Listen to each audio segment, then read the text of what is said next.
So, good evening, Council, and welcome to the June 15th public hearing. I want to start this evening with an acknowledgement that I think you're really be sad to hear, but also impressed. So good evening. Before we start the public hearing, I'd like to take a moment to acknowledge a key staff person here at the City of Vancouver who will be retiring this month after 25 years of service.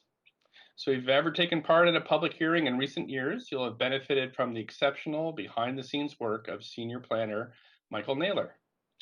Michael began his career with the city in 1996, starting out as a planning analyst in the planning department led by Larry Beasley.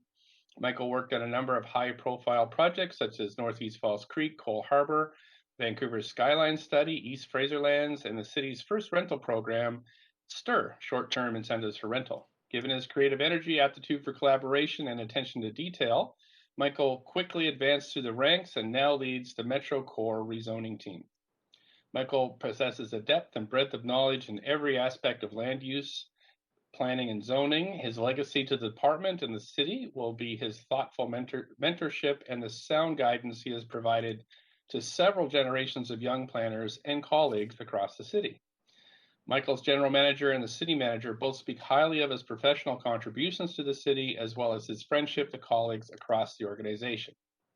So on behalf of council, Michael, we wish you well in your retirement. We hope you will enjoy many walks to the city to admire the legacy of the work you have done to make our city the dynamic, vibrant, and livable place it is today. So thank you so much for your service to the city. Hooray. It never seems like enough. So I could go on, and we should, but again, thank you so much. And virtual clapping is the best we could do at the moment. So, but thanks again. Okay, so with that, I'm going to call the public hearing to order.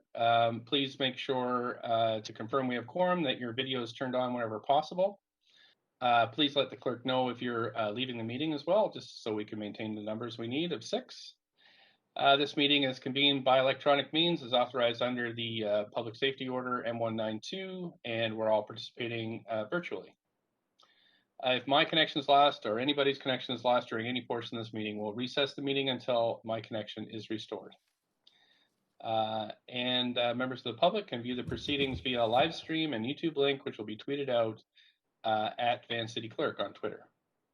A video of council members speaking, presentations, amendments, and vote results will be projected on the live stream when available. And lastly, following the updated guidance issued February 10th, which seems like years ago, in-person participation for local government meetings and public hearings is not permitted under the provincial health order. Speakers providing comments to council will speak by phone, and a moderator will assist in patching the speakers through when it's their turn. So with that, clerk, can we have the roll call, please?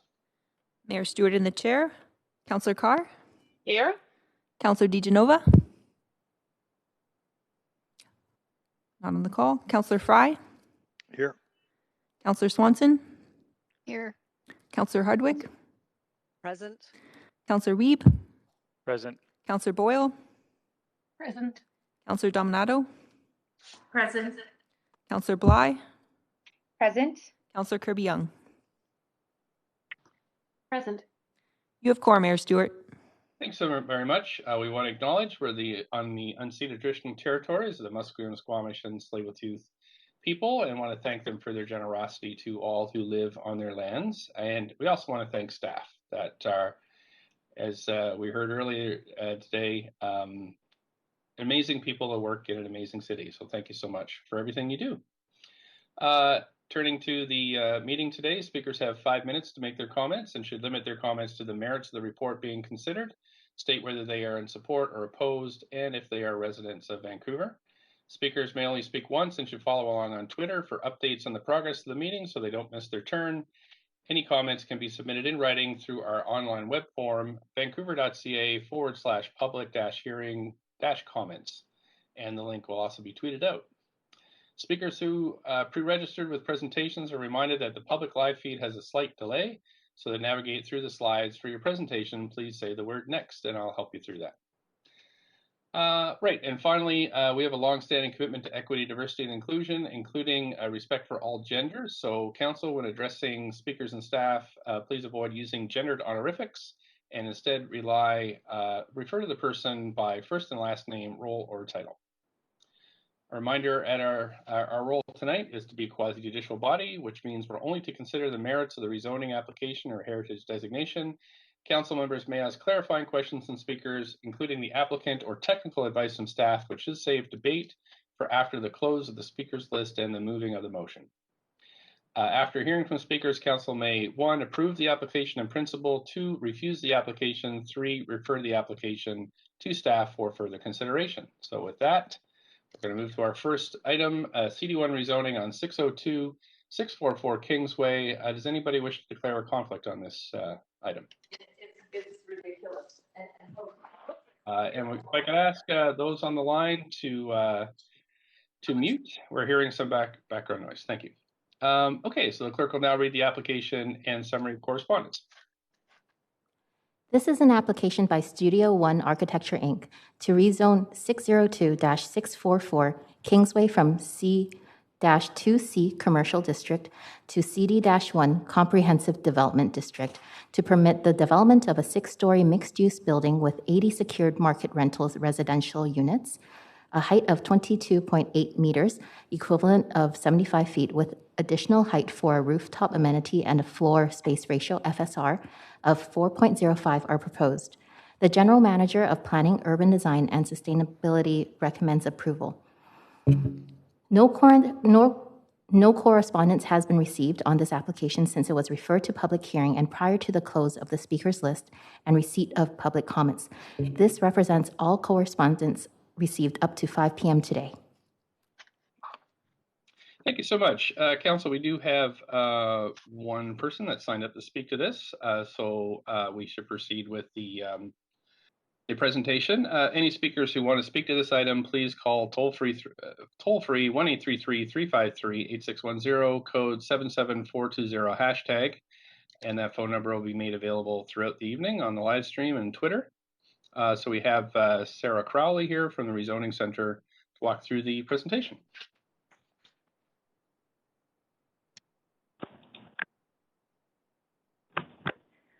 Thank you and good evening, Mayor and Council. I'm just checking that everybody can hear me. We can hear you. We can see the presentation on WebEx. I'm just double checking, but I think it's available publicly too. So please go ahead. That's great. Thank you for that. This is Sarah Crowley here. I am the rezoning planner in this application. This is a rezoning application which proposes to rezone the site at 602-644 Kingsway under the Secured Market Rental Housing Policy, also known as Rental 100 Policy. I'd like to note for Council this evening that there is a yellow memo attached to your rezoning package to amend the stated building height in the report, and I will elaborate on that in the following slides. So just to begin, the project site is located on the south side of Kingsway at the intersection of Carolina Street. It is currently zoned C2C, and the properties located along Kingsway are primarily all zoned either C2 or C2C, which are commercial districts. There are mixed-use buildings to the east along the same block of the site. Robson and Macaulay Parks are located to the north of Kingsway, across the road. There is a CD1 site located to the west of Robson Park, 445 Kingsway, which was approved by Council back in June last year for a 14-story MERP mixed-use building. Then moving further away from Kingsway, the zoning is comprised mainly of residential zones, both to the north and south. This image shows an aerial view of the site facing north. As you can see in the aerial, this section of Kingsway bends, creating unusual lot patterns. The site is relatively flat. It's an irregular shaped 7-lot site, and it is approximately 1,800 square meters in size, with a frontage of 72.5 meters along Kingsway, with a depth of 28 meters along Carolina Street. This image is taken from Kingsway facing south, and it shows the current context of the site. The site is currently occupied by 4 commercial active buildings with 3 residential units on the upper floors.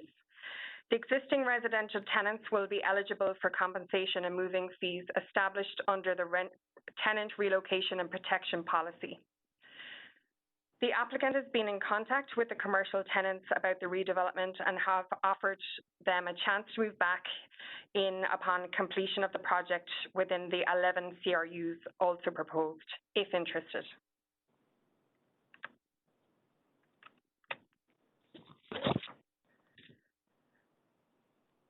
The buildings on this site were constructed between 1912 and 1937, but are not listed on the Vancouver Heritage Register.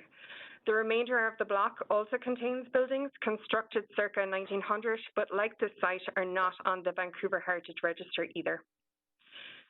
This area of Kingsway has a wide range of local amenities, childcare, schools, and parks, as can be seen on this particular slide. The local hospital, Mount St. Joseph, is located less than a 5-minute walk to the west. There is a bus route, number 19, that runs between Metro Town and Stanley Park, operates along Kingsway, and a range of local bike routes, for example, the Prince Edward bike route to the west, the Windsor Street bike route to the east, which connect both to downtown core and the Central Valley Greenway to the east. There are 5 elementary schools located within 1 kilometre of the site. The Vancouver School Board enrolment numbers indicate that future enrolment vacancies will exist at 4 of these schools.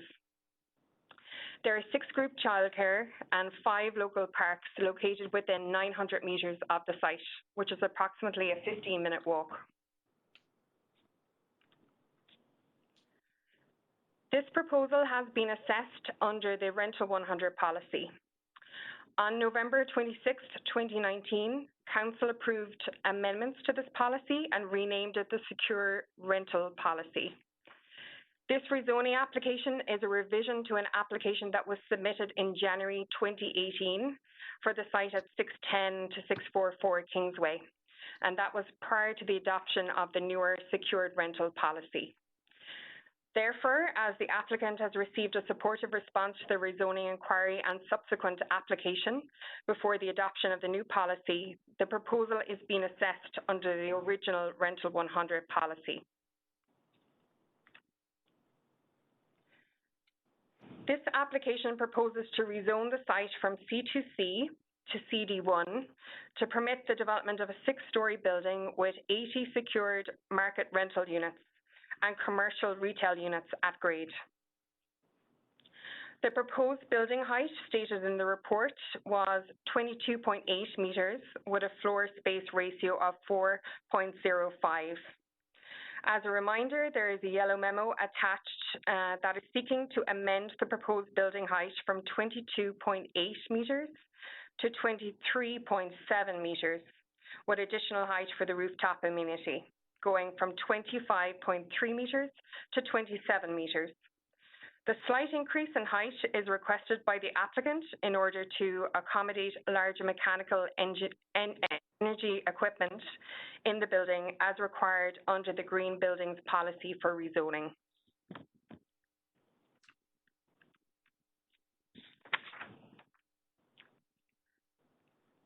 The unit mix includes 36 2-bedroom and 10 3-bedroom units, and it equates to 57% family units in the building, exceeding the family unit requirements of 35% under the Family Room Housing Mix Policy.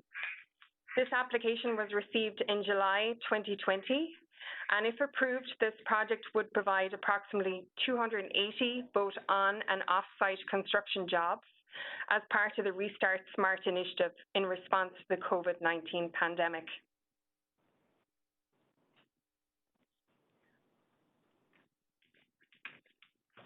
Under this rezoning, a partial closure of East 15th Avenue in front of the site will be undertaken, and the space will be used to create a public plaza. This space will provide an opportunity for commercial patios, public seating, potential cycle infrastructure, and additional landscaping to be established in the space. The image shown here is conceptual until further details are established at the development permit stage. The applicant is also agreeable to fund the public realm improvements such as installation of landscaping and street furniture on the plaza in coordination with our engineering department. This slide shows more concepts of the plaza fronting onto Kingsway and Carolina Street, as well as a conceptual site plan of the plaza showing some of the uses that could be established on the plaza once constructed. 11 CRUs are proposed at grade that will front onto the proposed plaza, which will further animate this public realm. This slide shows the average market rents for newer buildings on the east side of Vancouver. And in the blue column, the relative affordability of renting when compared to the cost of home ownership, shown on the right-hand side in the red column. As can be seen, renting is still much more affordable to the average individual or couple residing in Vancouver currently. In relation to public consultation, following submission of the revised rezoning application in July last year, all in-person public engagement was suspended in response to the COVID-19 pandemic. Alternatively, a virtual open house was held by planning staff from September 8th to 28th, 2020. During the 3-week open house, there were 111 views of the page, with 42 of those downloading files. And there were 23 engaged individuals who submitted comments or questions during the life of the rezoning phase.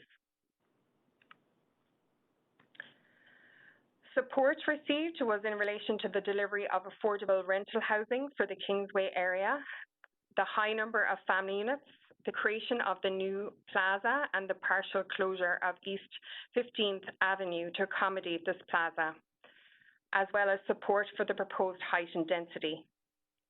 Key themes received included the building height and design. Some questioned how affordable the renting units would be. Some had concerns about excessive parking and displacement of existing businesses from the site. In reviewing the application and public feedback, staff have determined that the proposed height, massing, mix of uses are an appropriate response for this site. The proposal, of course, will be subject to further urban design refinements via conditions contained in Appendix B of the Council report. Regarding displacement of businesses, there is no policy equivalent in place for commercial tenants like the TRP for residential tenants at this time. That being said, City staff are actively reviewing options per Council direction received during the presentation of the Employment Lands and Economy Review Phase 2 report back in fall 2020. It is anticipated that results of those findings will be brought forward to Council in sometime in 2022. However, I can report in the meantime that the applicant team have been in contact with the existing commercial tenants and have offered them an opportunity to move back into some of the 11 CRU spaces proposed at grade if they're interested. Concern about the excess of parking. This application is eligible for a 20% reduction in residential parking and 10% parking reduction for commercial spots, considering proximity to frequent transit routes along Kingsway. Further refinement of parking requirements will be undertaken between staff and the applicant team at the development permit stage. In summary, staff recommend approval of this application to rezone the site from C2C to CD1, subject to conditions outlined in Appendix B of the report, as it meets the intent of the Rental 100 program. If approved, the application would provide 80 new secured market rental units and contribute to the rental targets outlined within Housing Vancouver strategy. Thank you. Planning staff and the applicant team are available for your questions. Thanks very much for your presentation, and just wondering if the applicant team is here to speak to the application. Yes, we're here. It's Jim Wong here from Studio One Architecture.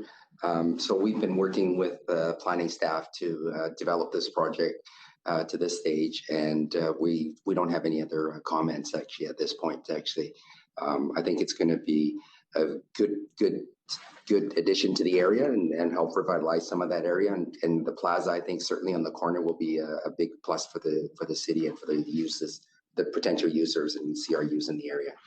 Yeah, that's all I have. Thanks so much. So we'll move to questions. Remember, Council, this is your only chance to ask questions of the applicants at this stage, although you can ask staff questions now as well. I don't see anybody on the question queue. Mayor, I'm having a difficult time. Mayor, I was on the queue and I got bumped off. It's Councillor Kirby-Young. I think I was on first. Okay, here comes folks. It's populating here. So we've got Councillor Fry as well. So Councillor Swanson, you're up first. Questions to staff or the applicant. Go ahead. Okay, thanks. These are for the applicant. Would this be a pet-friendly building? This is Kerry Bonus. Hello, councillors and mayor. Thanks for the opportunity of reviewing this application. To be honest with you, we've been talking about that internally just for other properties we own, but we haven't, we've thrown it up for discussion, but we haven't met on it, but it's something we're definitely looking at, but we haven't made, it's still too early to decide, but we are sort of leaning towards doing that at our other buildings and possibly this one. It would be a point in your favor from my perspective. Is it going to have EV charging? I believe, Jim, Yes. do you want to answer to that? We will have EV charging, yes. Yeah, I believe it does. I can't remember the exact number, but. Okay. You said that you'd offer, or our planner said that you would offer the existing businesses a chance to return to the new building. Would that be at the same rent that they're paying now, or would it be way higher? Well, actually, yes, it would be higher. When we purchased the property, 3 of the 4 commercial tenants were there, and we always lay out all our cards on the table, and we were open and frank with them that it was our intention to develop the properties, and I believe it's probably, I don't recall how many years it's been since we assembled these properties, but the tenants that are remaining are from the first purchases. It's probably at least 7-8 years ago, if not more. But we've been renting this entire time at extremely sub-market, so they're not even paying market rates now. And in fact, the restaurant pleaded with us to open because across the ways, there's on the other side of the park, it's quite an exciting CRU streetscape with different businesses, and we're hoping to take that same sort of model and vigor and instate it here, and that's why we've done a lot of different size and widths and depths. But just one more question here. Sorry, I've only got a few we do minutes. intend to offer all of them to come back. Okay. Are you going to be getting any federal or provincial help with financing? For construction, not so. I don't, when it comes to the takeout mortgage, well, we'd have to evaluate at that time because it's quite a few years out. So I wouldn't say, we'll definitely look at it, but whatever makes sense at that time. But it's sort of hard to say 2-3 years out. So how long would it be before the building is built then? Well, typically from rezoning to, shovel in the ground, it's your staff would have a better idea, but I think things are running a year or so, and then it's 2 years of construction. So we're probably realistically 3 years out from completion. Okay, thank you. Thanks, Councillor Swanson. We have Councillor Hardwick, Kirby-Young, and Fry. Councillor Hardwick. Great, thank you very much. I'm interested in the commercial space. I'd like to know what kind of businesses you anticipate would be looking at the commercial at grade. Well, sorry. You can hear me, right? Yes. Yeah. You know, retail is really a passion of our company, and we always seek to get as diverse, as many diverse uses as possible.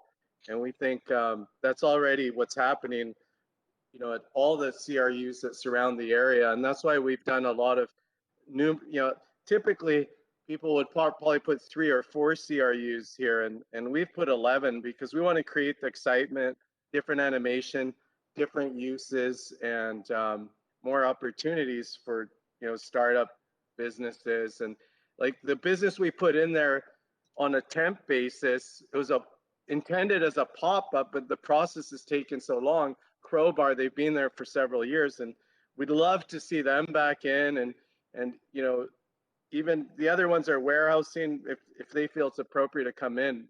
Where, you know, we love keeping long-term tenants, but it's important to have a mix. And you know, I would personally love to see, you know, from flower shops to butcher shops to, you know, cafe, a little restaurant. The more diverse and eclectic the mix, the better. So, Carrie, you think that's going to be possible and affordable for, you know, mom and pop level or local companies? It's not going to be just for multinational chains. I think that's. Oh no, absolutely. There are 2 reasons for that. Primarily because with the smaller units, it makes it more affordable, and that's why, you know, we've done it, because it's tough to run a business, and a lot of brick and mortar businesses, you know, they can have their brick and mortar presence, you know, be, you know, of a smaller size, but then also have, you know, online and takeout and online business. But what's really important here, and this is, you know, a bigger discussion, but when the building's built out to the full capacity of the density and the massing, then the property taxes will be less for each CRU, because it'll be shared by the residential as well as the commercial tenants. So, you know, tenants, they just look at their rent from a gross perspective. Of course, for income and development, the developer looks at it from the net to see if it's financially viable. But one advantage of redevelopment across the board throughout the city, and certainly here, is that the land value, which is part of the assessment, gets shared by more people, and therefore, you know, be more affordable. So basically, in a nutshell, sharing the taxes with, you know, a fully built out density and 2 smaller CRUs. That's why we think it'll be approachable, and we will definitely seek to see some local businesses in there. Oops, I can't hear you. What I was really looking to hear was that there was a desire to be looking for businesses that were going to be compatible with the neighborhood and that would be, you know, frequented by people all over the immediate area. And if that's what you're saying, that's the direction. Yeah, no, absolutely. I mean, we've got Nat's Pizza on Broadway's been there for about 4 decades, right? And we have lots of long-term tenants. And down on Granville Street, we have the comic shop at the Commodore for, you know, a quarter century. So if we can have small business and locals, our philosophy is we don't like to see street level retail be a shopping mall with the street going through it. It's got to be diverse. It's got to be from mom and pops.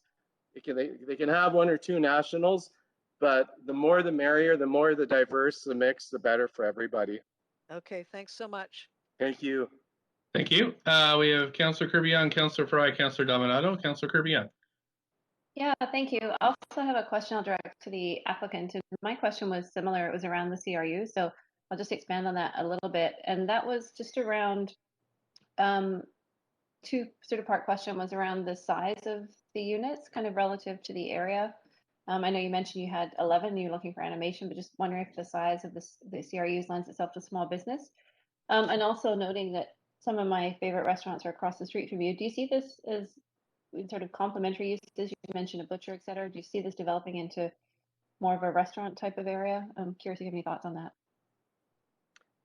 I think it's, I mean, what was there on the corner was a funeral home, and of course that's a needed service, but there's a huge opportunity working with engineering and city planning to activate the plaza. And I personally, I mean, our architects and my brother, our entire team, we're quite excited to see potentially a restaurant on the corner. And that CRU we've made slightly larger, and it could, you know, have an outdoor patio. We see with COVID, these outdoor patios that aren't necessarily adjacent or butting the storefront. They can be sort of a bit far removed, and that's quite a successful model. So we'd be totally open and entirely open to seeing that on the corner. And I mean, I personally love sushi. there could be a mix. I mean, you know, there's insurance, there's ground, you know, small dentists, but I think it's great when you see on, you know, 4th Avenue and Broadway and a Commercial Drive, and when you see a mix of you know, basic things like a fish shop, a meat, I think everything can coexist. So that was sort of our vision with it, and we thought, let's put as many CRUs as we can fit in there, different sizes, different on different planes, different depths. Even the one on the side street could, you know, it could be you know, a counseling office. It could be a bicycle mechanic, right? So we're really open to anything, and our idea was build as many as we can, and it'll kind of continue. I mean, the way we see it, it's almost like I know Councillor DeGenova always talks about this, and I always get excited about, you know, European piazza. So if we can imagine the park as the piazza and have it wrap around 360 degrees, because it is an unusual area where many streets intersect. So if we can have multiple CRUs, 360 all the way around the park, so close to downtown, so close to elementary schools, I think the entire area is really exciting, and we've tried to create a building here that's going to lend to that vision. So it sounds like you are focusing on envisioning community serving retail. Fair comment, fair reflection. Yeah, absolutely. Okay, I'll leave it there. Thank you. Thanks. Thank you, Councillor Fry, then Councillor Dominato.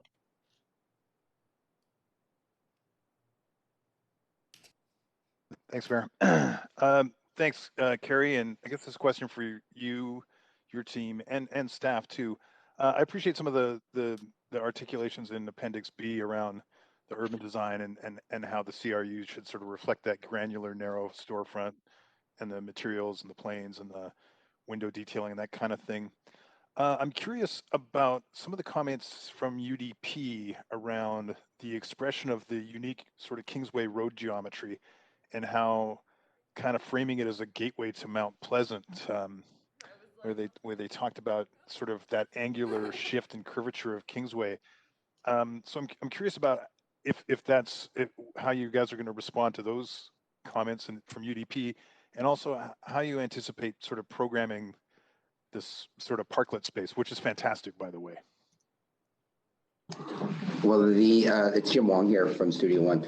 The intent was that because the road is curved, I think we were trying to develop a massing here that actually turns with the road, so that we don't have some interest from the corner all the way as the road turns. As you see when you're driving down that road, because actually I drive down that road every day, it's quite an interesting little site, because as you turn the corner, you see a different angle of the building again, right?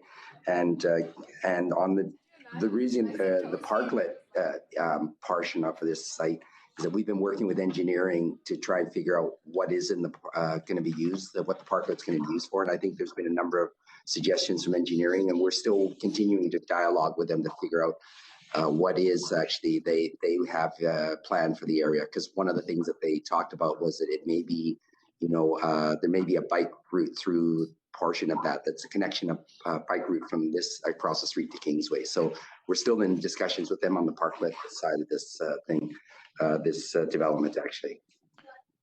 So Jim, what do you say to the comments in Appendix D from UDP around the there's more work needed on that kind of Kingsway reflection? And obviously, I'm not an architect or.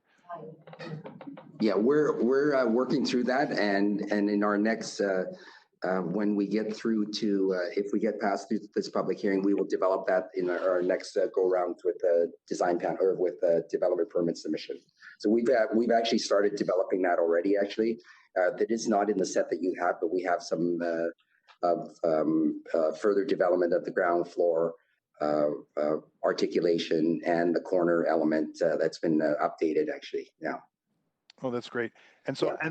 and programming is sort of ownership of the parklet wise. Is this become a sort of park board realm, or is this a quasi-private space? How's it work? It's city-owned property. I believe that we're going to, furnish the space and develop it, and then it's handed back to the city for, it's basically city space. It's not part of this development. But the landscaping and that kind of landscaping, yes, we're going to develop the landscaping, and the developer will be paying for the landscaping portion. Okay, thanks very much. That's it for me, Mayor. Thanks. Thanks very much, Councillor Fry, Councillor Dominato, then Councillor Weep.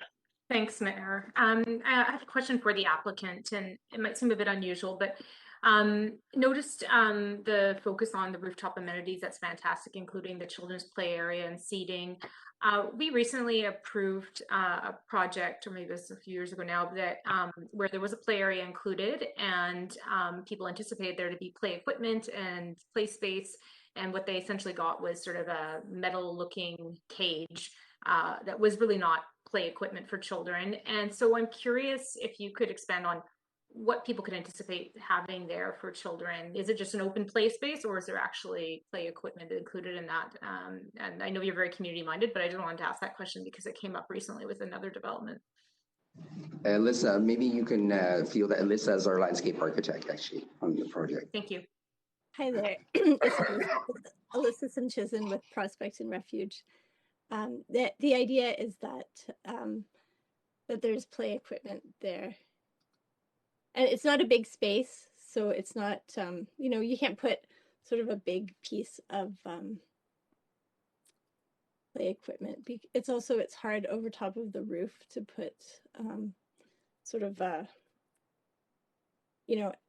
something that needs big footings or something like that. But we're looking more at sort of a natural play area with sort of log elements and ground plane elements. Okay, it sounds like it'd probably be catering to younger children, given definitely, the space. Yeah, definitely oriented.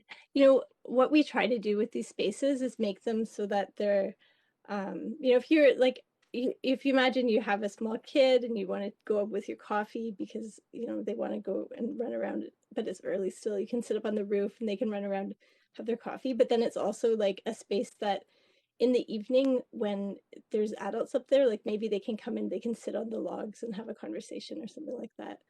So it's kind of a space that becomes flexible for a wide range of users throughout the day.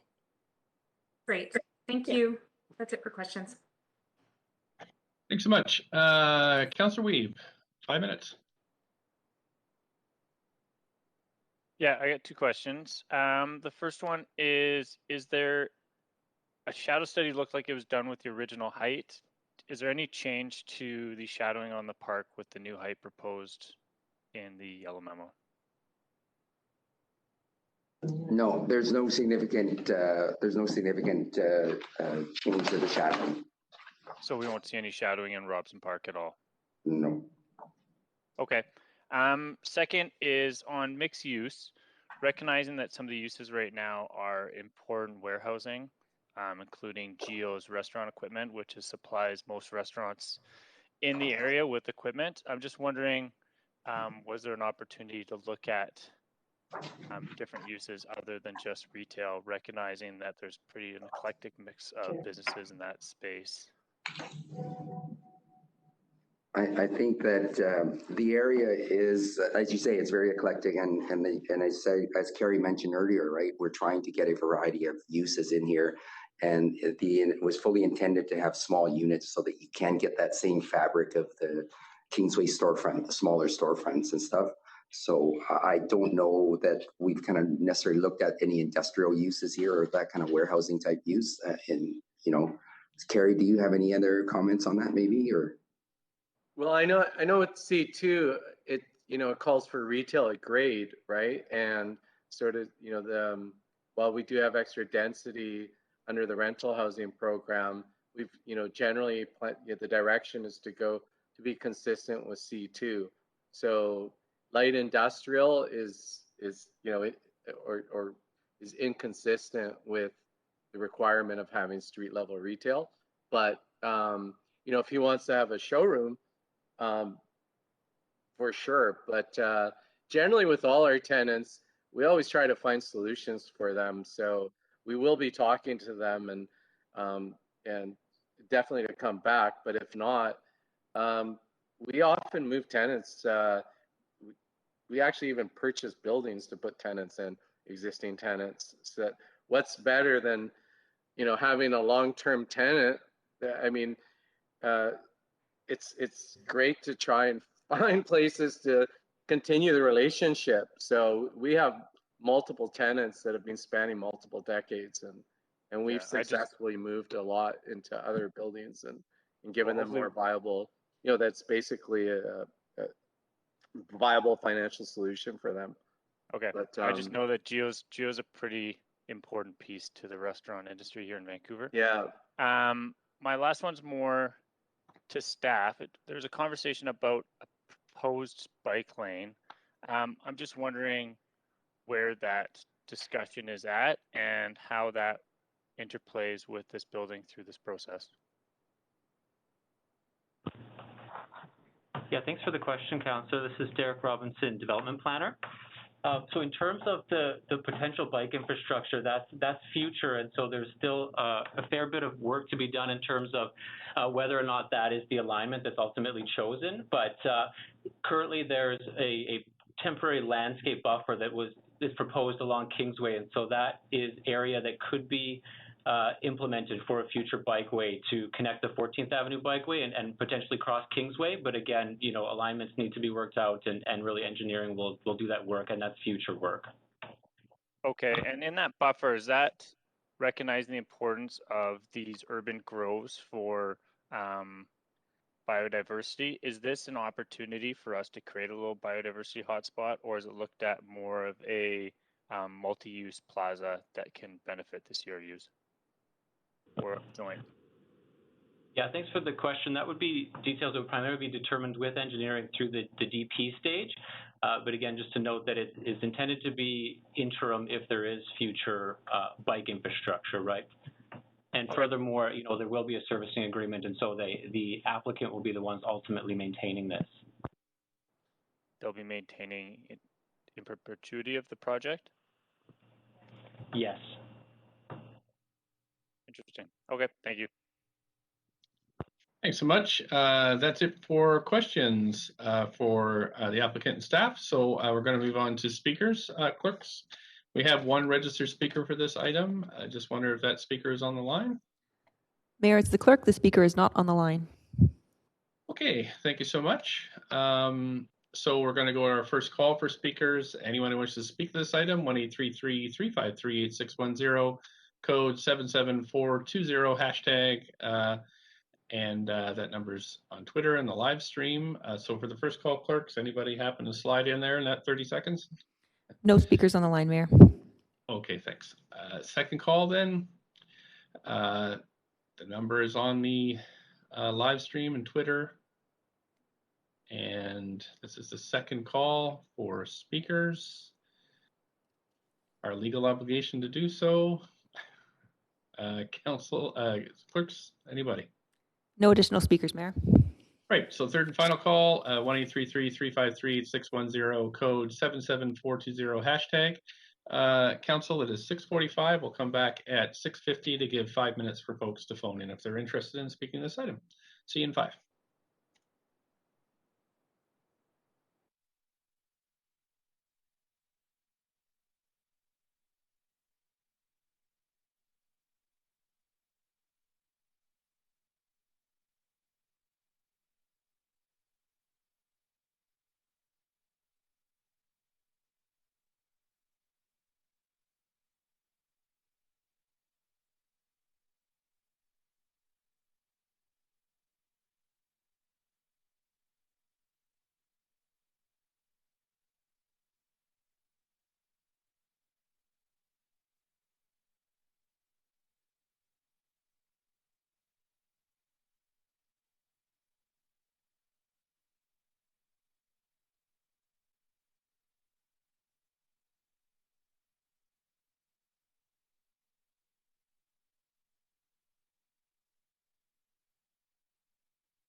is on the line?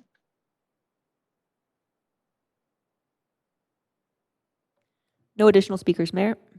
Thanks very much. So we're going to close the speakers list and right. So we're going to sorry, the script has changed here. So we're going to close the speakers list, and as no public comments are received on this item after 5 p.m. today, we're going to close the receipt of public comments and move on to closing comments. Does the applicant have any closing comments on this item?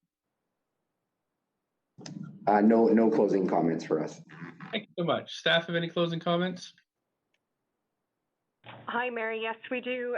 Just a reminder, actually, just that you have a yellow memo in your rezoning package, and staff request that you move the motion to adopt the yellow memo for increased height, as well as the recommendations in the report, please. Thank you. Thanks so much. There are questions. Councillor Kirby-Young, you have up to 5 minutes, followed by Councillor Dejanova. Thanks, Mayor. I was actually on the queue to move the recommendation of the yellow memo, but I can go after Councillor Dejanova if she has a question. Okay, thanks, Councillor Dejanova. Do you have a question? Up to 5 minutes. Can't hear you, Councillor Dejanova.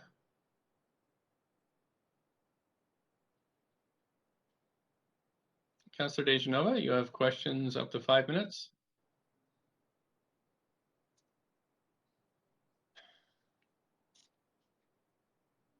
Councillor Dejanova.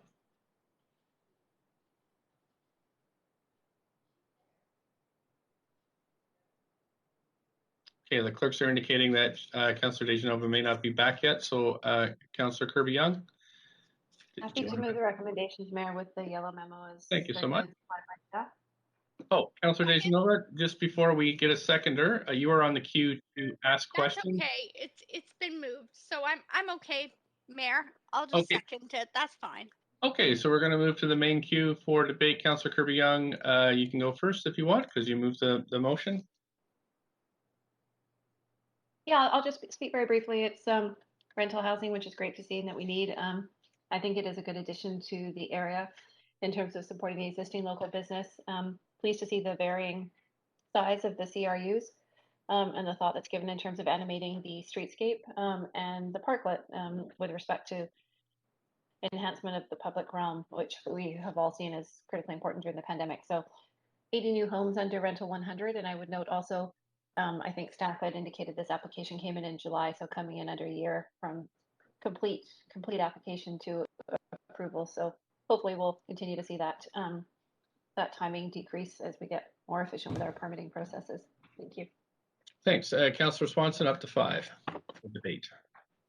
Yeah, I went and looked at this site on the weekend, and I actually started getting a nice appreciation for Kingsway for the first time as a place where small businesses with low rent can locate and still be where there's lots of potential customers. For this project, I'm really worried about the small businesses that are across the street, the little restaurants, the produce store. I'm worried about the two households that are going to be evicted.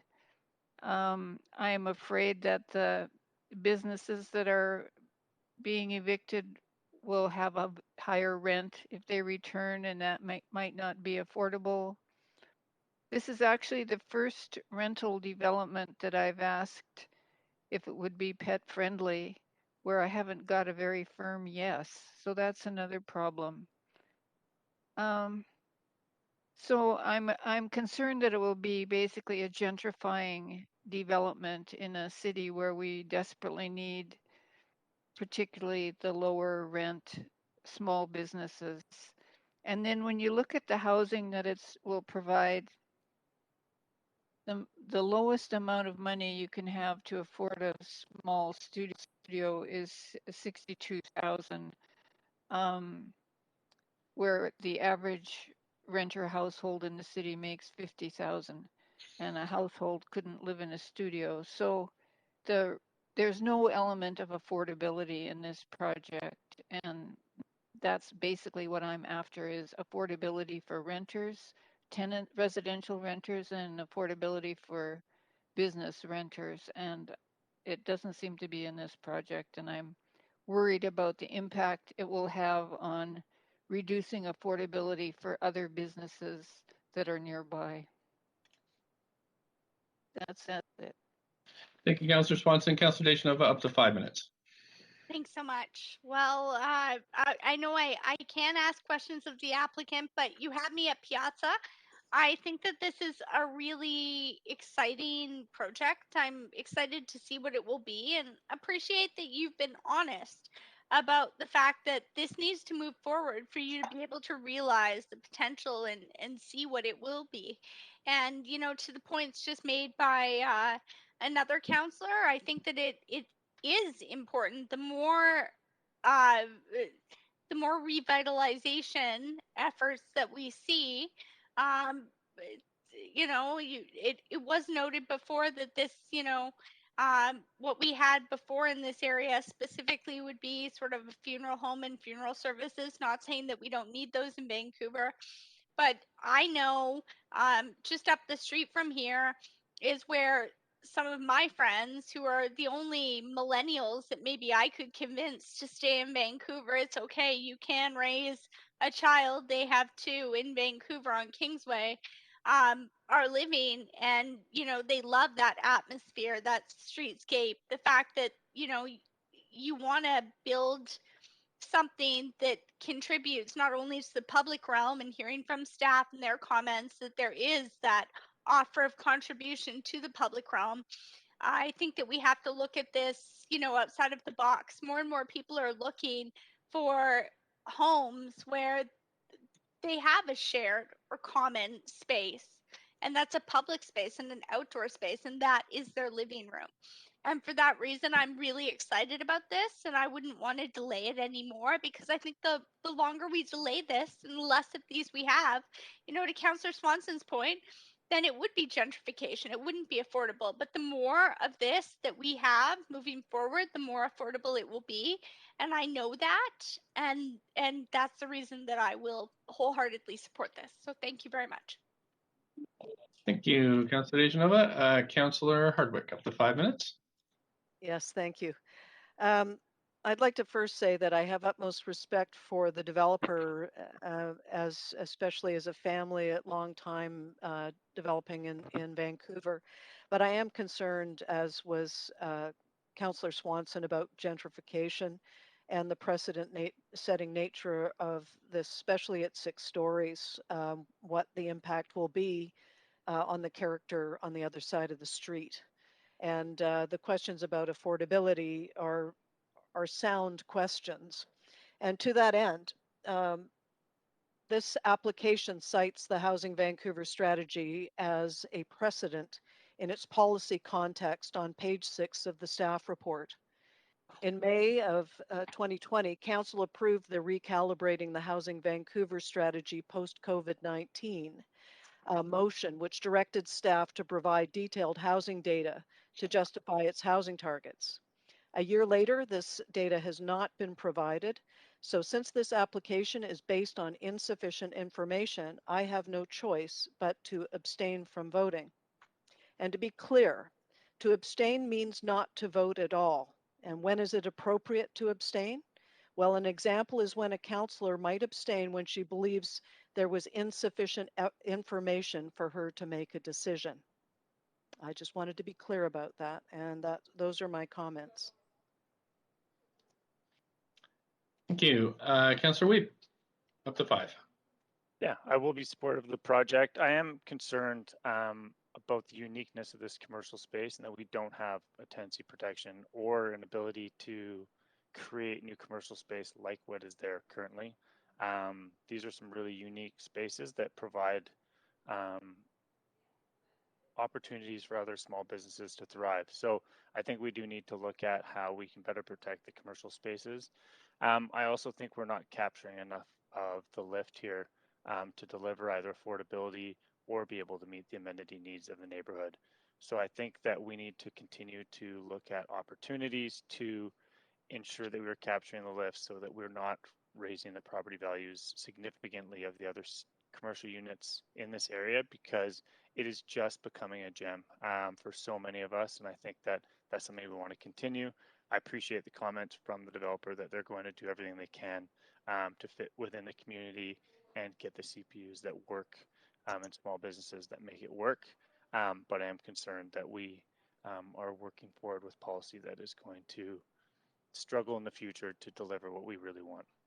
But I will be supportive of this project. Councillor Bly, up to 5.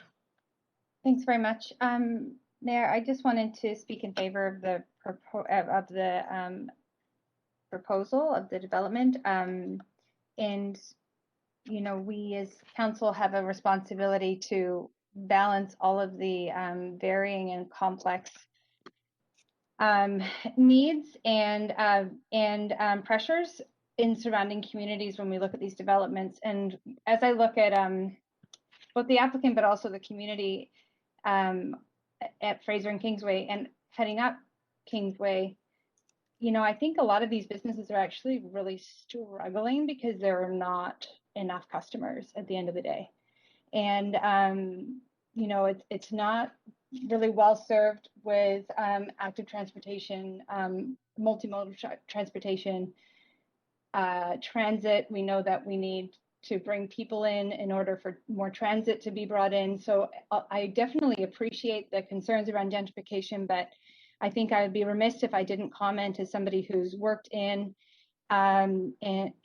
local business and had my own business for 20 years collectively, is that, you know, these are the very real pressures, and we as a council have a responsibility to enable the right kind of balance and strike a balance around housing. But we cannot, I don't think, make a decision that that if a particular development is going to increase rents, then we should say no to it. I think we have to recognize that it's about a balanced approach to increasing population at a manageable rate so that these businesses, surrounding businesses and new businesses can thrive. And as somebody who, again, has worked in business for a long time, that is the mindset of a business owner. They don't go into business to not grow or to not increase their customers.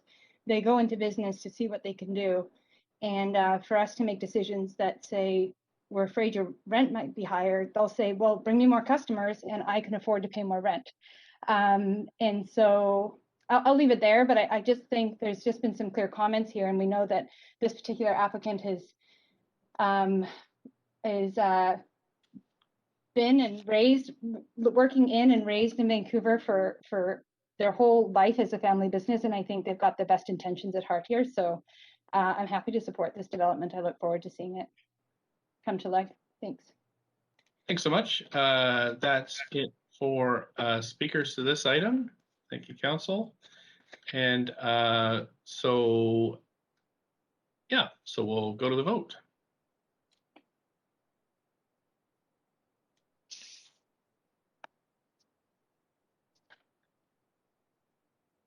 Councillor Carr, Councillor Dejanova.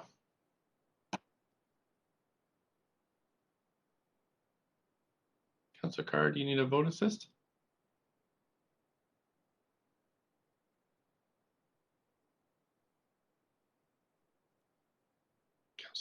Councillor Carr, do you need a vote assist? Oh, there we go. Thank you. That has passed with Councillor Swanson in opposition. Thank you, Council. And we're moving on to our next item. Item number 2 is rezoning on 8725 French Street. And I'll just ask again, as I do with each item, anybody want to declare a conflict of interest on that, please do it now. Otherwise, we'll have the clerk read the application and summary correspondence. This is an application by Colliers International to rezone 8725 French Street from RM-3A multiple dwelling residential to CD-1 comprehensive development district to permit the development of a 6-story building with 100 social housing units, a height of 21.1 meters, equivalent to 69.3 feet, and a floor space ratio FSR of 2.7 are proposed. The General Manager of Planning, Urban Design, and Sustainability recommends approval. The following correspondence has been received since referral to public hearing and prior to the close of the speakers list and receipt of public comments. 21 pieces of correspondence in support and 3 pieces of correspondence in opposition. This represents all correspondence received up to 5 p.m. today. Thank you very much, clerks. We have, if anybody wants to talk to this item, 1-833-353-8610, code 77420, # to get on the list, and that's on Twitter and the live stream. And we have Michael Gleen from the Rezoning Center here. We do have Speakers Council, so I suggest we proceed with the presentation.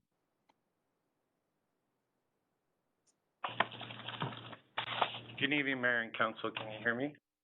Sure can. You're on the WebEx, and I'm just checking the public screen. I'm sure you're there, so you can proceed anytime you like. Thank you. So good evening, Mayor and Council. My name is Marcel Jeline, rezoning planner for this application at 8725 French Street.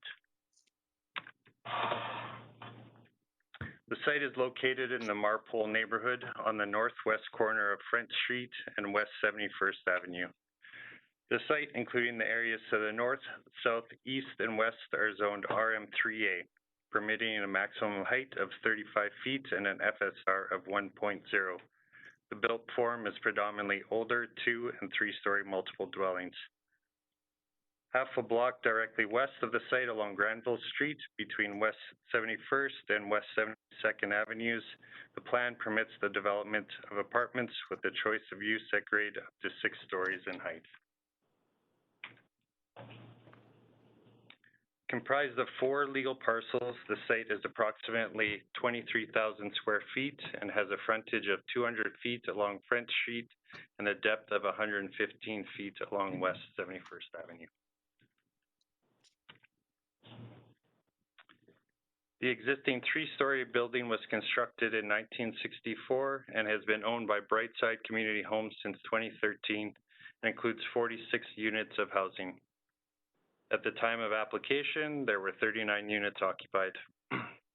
27 units are non-market tenancies, which began under Brightside, and 12 units are legacy tenancies that had begun under the previous ownership and continue to pay market rental rates. All existing tenants are covered by the city's tenant relocation protection policy. The site is within a 15-minute walk of 7 parks, 5 child care providers, Marpole Public Library, Neighborhood House, and Rapid Transit. Commercial services exist 5 minutes away on Granville Street. The site is located in the catchment area of David Lloyd George Elementary and Sir Winston Churchill Secondary. The Marpole plan supports an increase of housing options for vulnerable community residents as well as the amount of housing over the life of the plan. Rezonings are permitted for social housing projects under the plan to renew and increase the stock of social housing. This proposal is to rezone the site from RM3A to CD1 for a 6-story residential building with 100 units of social housing for seniors, families, and those living with disabilities. The proposed unit mix includes 29 studio, 47 1-bed, 14 2-bed, and 10 3-bed units. 24% of the units are family units, and 20% of the units overall are designed to be wheelchair accessible. Staff support the mix proposed as Brightside provides homes primarily to seniors, but is currently expanding its portfolio to include more family units. A floor area of approximately 62,000 square feet, density of 2.7 FSR, and height of 69.3 feet are recommended, including a slight increase in FSR and floor area to ensure the minimum unit size of the studio units is met. 1 level of underground parking is proposed, including 26 vehicle and 214 bicycle spaces. The applicant is also pursuing passive house certification. This application was submitted to staff for review on November 4th, 2020 under the SHORT program. It's taken 7.5 months to bring to public hearing. As part of the Restart Smart Vancouver initiative in response to COVID-19, this project will contribute to approximately 350 new on-site and off-site construction jobs during the initiative's recovery phase. With respect to formal development, the proposal responds to the existing and future context of the area, as well as urban design directions in the plan. The sixth-floor south side is substantially set back to make for a smoother transition to the currently lower height apartments to the south. To mitigate appearance of excessive building width, there is a slight change in materials and framing elements around the building center point. Additionally, across the lane to the west, under the Marpole plan, the building form is permitted to reach 6 stories. The project meets the city's definition of social housing with a minimum of 30% of the units rented to households with incomes under the BC Housing Income Limits levels, secured with a housing agreement for 60 years or the life of the building. The table on the right includes the rent and corresponding household income level for the Hills units.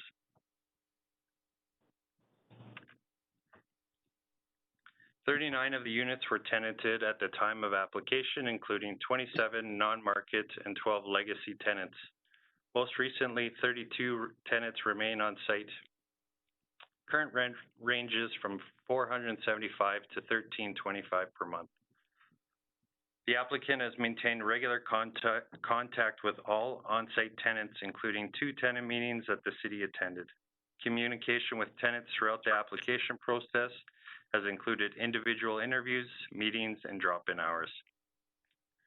All tenants are covered by the tenant relocation plan for non-market housing, including securing a permanent rehousing option within Brightside's housing portfolio or alternative housing options, maintaining affordability for existing residents, providing support for relocation and special circumstances, including moving expense and compensation, ongoing communication and engagement with tenants, and the right of first refusal. Specifically, all current tenants may return to the completed building at existing rents based on income qualification.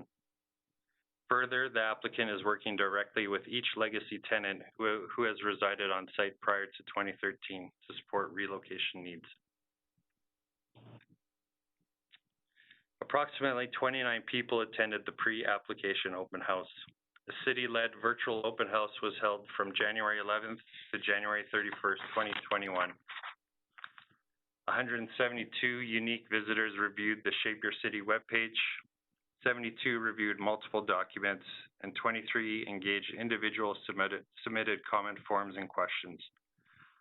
34 submissions were received, including 21 comment forms, 11 questions, and 2 other pieces of input collected via email and telephone.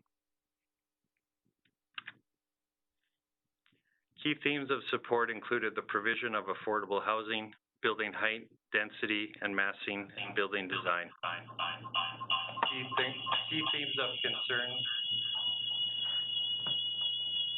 Key themes of concern included building height, as well as the existing tenants on site, and affordability. Building height and density. Members of the public raised concerns the proposed density and height is out of scale and proportion generally in the neighborhood and with neighboring 3-story buildings. The plan states rezoning of sites will be considered to renew and increase social housing. Design conditions are provided in Appendix B to assist with the transition of the proposed development into the neighborhood context.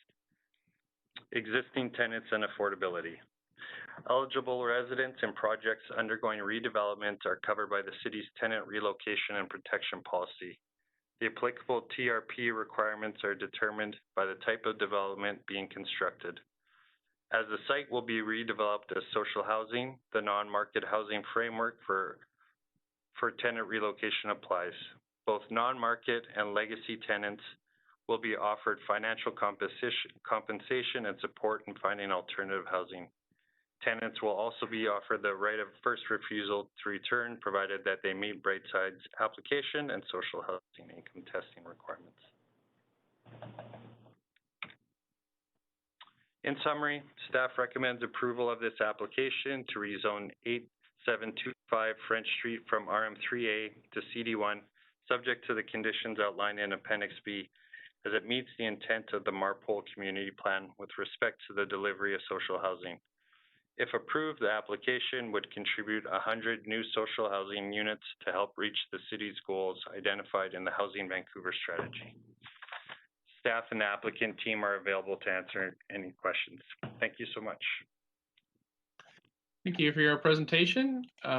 We do have speakers, council, but we're going to see if the applicant is here to speak to the application. Hi, can you hear me? Sure can. You've got whatever you like. If you'd like to answer questions or make a presentation, it's up to you. Yeah, I'll just say a few words. Yeah, so thanks for having us and considering this rezoning. I'm William Azaroff, CEO of Brightside Community Homes Foundation. And yeah, so this is, as you may recall, this is our fourth rezoning application appearing before you in the last 12 months. And these four projects reflect a combined new 485 secured rental homes, of which 282 are net new homes for renters in the city of Vancouver. So we're quite excited about that. This will bring the total of homes that Brightside operates to 1,220 across 25 buildings. So it'll increase Brightside's capacity to provide affordable rental homes in North America's least affordable city. And just two things I wanted to point out that I'm super excited about this particular redevelopment. One is this redevelopment is situated on the traditional and ancestral territory of the Musqueam people on what was once the large Musqueam village site of Cessnock. And so we want to recognize and honor the culture and history of the Musqueam people. I've been talking to the Musqueam since February of 2020, have spoken to Chief and Council, and I look forward to working with them to find ways to honor their history in whatever way that is suitable to all of us. But I think there's some good possibilities happening. So I'm very excited about that, about the continuing engagement with the Musqueam Indian Band. And second is, as Marcel mentioned, the passive house. Of our four projects, three are passive house standards, which obviously has lower emissions and a lower carbon footprint. But it also improves comfort and lowers costs for the future residents of this redevelopment. So with that, I look forward to the discussion. Thank you so much for that. And now I'm going to move to council. Council, any questions to staff or the applicant? Now's the time to ask. Councillor Hardwick, we have you up first, up to 5 minutes for questions. Thank you. Well, my questions revolve around the definition of social housing. And in this case, when we're talking about 100% social housing, are we talking about 70% market rentals in this building? Hi, Councillor Hardwick. So no, not market units. So in order to make the project viable, we're applying for a CMHC co-investment fund. You know, we will start having to pay property tax on this property. We haven't had to pay that in the past, but after redevelopment, we will. And this project isn't eligible for a CHIP grant because CHIP grants are really mostly geared towards projects that get CHF funding from BC Housing. So we're doing everything we can to make the market units, quote unquote, as affordable as possible, but they'll be considerably below what a market developer would have. So we will charge what it takes to make the project break even, but no profit. Didn't really answer my question. So if we're looking, here's 100% of the building, 100% of the units. We know that 30% are going to be hills or are certainly within our affordable definition. So what does that do to the other 70%? Have you got a gradation between it? Can you, on that basis, it's great that you're able to access some of these other grants and you know, that you're going to be paying property tax, but I still would like to understand the breakdown percentage-wise of the different gradients of rents. So 30% will be considerably below hills, considering people are coming back and paying as low as $475. So the 30% aren't just at hills, they're considerably below hills. And then the rest of the 70%, it won't be a gradation. There'll be, you know, again, until we have final financing costs and construction costs, we will charge as little as we can to make the project break even, but I can't give any more specifics than that until we know our final costs. Other than they would be under the city's definition of social or affordable housing, which is the kind of amazing spectrum from 30 to 80,000 salary a year. Yeah, I mean, our mission is to create as much affordability as we can. So the city's definition gives us the upper limit, but that's not what our goal is by any means. And what is the relationship with Colliers? When I think of Colliers, I think of dealing with high-end, not nonprofit housing. What's the nature of the relationship? So Colliers does a lot of work as development managers for not-for-profits and churches. So a group like Brightside is small enough that we don't have a development arm in-house. So we work with different development consultants. So Colliers is doing 2 or 4 redevelopments, and they're our development manager on this project. Great. Thanks for answering my questions. Thank you. Councillor Swanson, up to 5. Yeah, would this be a pet-friendly building? So I hope so. I can't give you a firm answer because of the 4 redevelopments, some will definitely be, if not all, pet friendly, but we haven't determined the specifics of which of the buildings will be and which won't be, but that is our goal. Okay, and will you have EV charging? Yeah, we will. We don't know exactly how many units, but we're moving towards EV charging. I mean, that somewhat depends on, again, the affordability and how many we can afford to install. Have you got a plan for where the current residents can go? Yes, we do. So we've been working individually with the residents, and most of them are moving within our portfolio, as we've done with our other buildings. That's one of the reasons why we start relocation so early, is that we give people the chance to look at other suites in our portfolio and move. When the project is complete, they can stay put if they like their new unit and don't want to move again, or they're welcome back into this building at maintaining their current rents. The legacy tenants we're working with individually. Again, our goal is to keep them housed because we know they're paying substantially below what the market will bear, and working with them individually to try and keep them, again, in Brightside's portfolio. But if that's not what they want, then we're working with them individually to find a solution that's mutually beneficial. Okay, and the last question, it says in the staff report that it's your intention to apply for the BC government program that would enable you to have 20% at Shelter, 50 at Hills, and 30 at Market. Is that correct? It is, and when CHF was announced last week, or the week before, this project did not get CHF funding. So of our 4 projects, 2 got CHF and 2 did not. So sort of speaks to the different kinds of funding streams that need to be accessed for different projects. So do you think that you'll be able to do much beyond just the 30% at Hills and 70% at Market in terms of affordability? Yeah, I think because of the deep affordability of the 30%, I don't know that the percentage will change. If it can, it will. I think what we're focused on is how inexpensive can we make the 70% of units. But I think we all know that buildings owned by not-for-profits become more affordable, not less affordable over time. That's actually been proven with other buildings that we've bought. So compare around them, we're not maximizing profit. We're looking at a break-even model. So I believe they'll become more affordable. I know they'll become more affordable over time, but exactly what that makeup is as far as the low end of market units, like all our projects. More affordable in terms of being able to have more tenants with lower incomes. Exactly. Yeah. Okay. And especially compared to the market. No, thank you. Yeah. Okay, thank you. We're on to Councillor Boyle, up to 5 minutes for questions. Thanks so much. I just have one question, and maybe it's a question for the applicant. It might be for city staff, but I'm hoping someone can help me understand. It seems to me that this project would fall under the newly approved regulations from council that up to 6 stories of social housing in certain districts wouldn't require a rezoning. And so I'm just curious why this project at 6 stories is coming for public hearing after we passed those guidelines. I'm happy to address that, but Marcel, do you want to take that?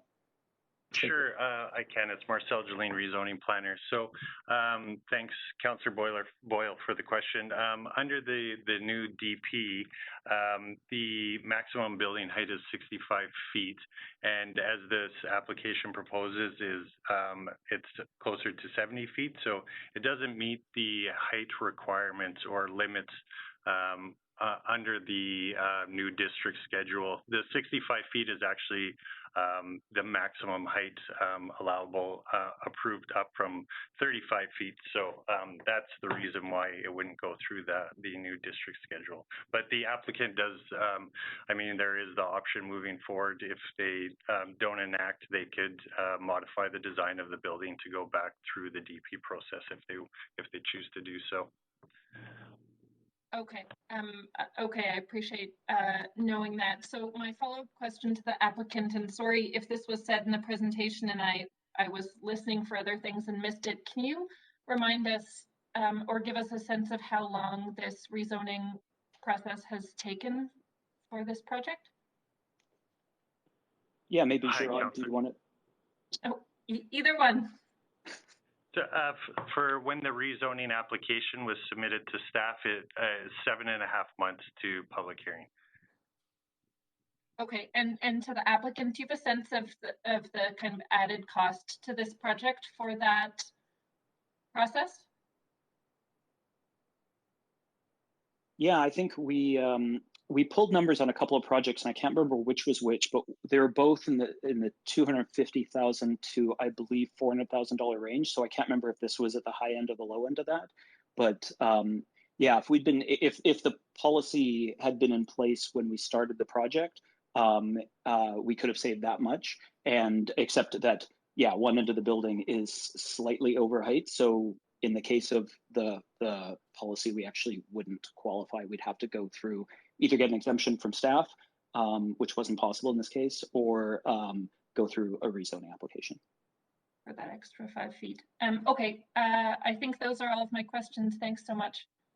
Thank you. Councillor Kirby-Young, up to 5. Yeah, thanks. I have a couple questions picking up on that. Picking up on that discussion with respect to where you fell, and I know you came in under the short program and now there's the expedited for 6 stories. Was that 5 feet important to you? Would you have actually, if that policy had been in place, changed your design to not have that? I can take that one, William, if you'd like. Thank you. Yep, so just on the design front, yeah, we did look at kind of essentially squishing the building by 5 feet. Just the development manager here, just speaking for Brightside. But so we did look at squishing the building 5 feet, and unfortunately, you know, it wouldn't be possible for a number of reasons, you know, livability being one of them for the future residents. And so we did kind of explore all options because there is obviously a time benefit to going right to DP. But ultimately, we just chose to stick with the rezoning. If the policy would have passed a number of months ago, we probably would have had a bit more time to kind of make some of the changes. But kind of the timing of when the policy came into place and kind of where this project was in the approval stream, it makes sense to continue on with the rezoning as per status quo. Right, because you're vested in that process. You've also invested in the design too. Fair? Correct, yeah. And staff has been supportive and collaborative the entire time. And so we have achieved a number of time savings through the short program, getting us to this point.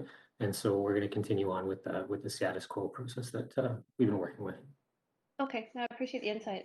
Picking up also with respect to the affordability discussion, I wonder if you can comment when you said you're endeavoring to have those remaining 70% of units be as affordable as possible. Who qualifies and how do people qualify? What process is in place in terms of who can sort of secure one of those units and get to live in one? Yeah, that's a good question. I mean, right now, almost our entire portfolio is rent geared to income, which includes annual or biannual income reviews. For these kind of low end of market or, you know, these non-RGI units, we will do some kind of income testing when people move in to make sure that truly they're still paying about 30% of their income.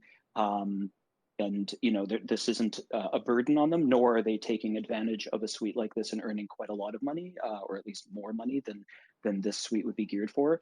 After that, because they're not an RGI resident, we haven't come up with all the policies on this yet because we haven't had this in the past, but we will probably not do annual testing. We will just do it when they move in and leave it at that to make sure that this is indeed an affordable unit at their income level and appropriate.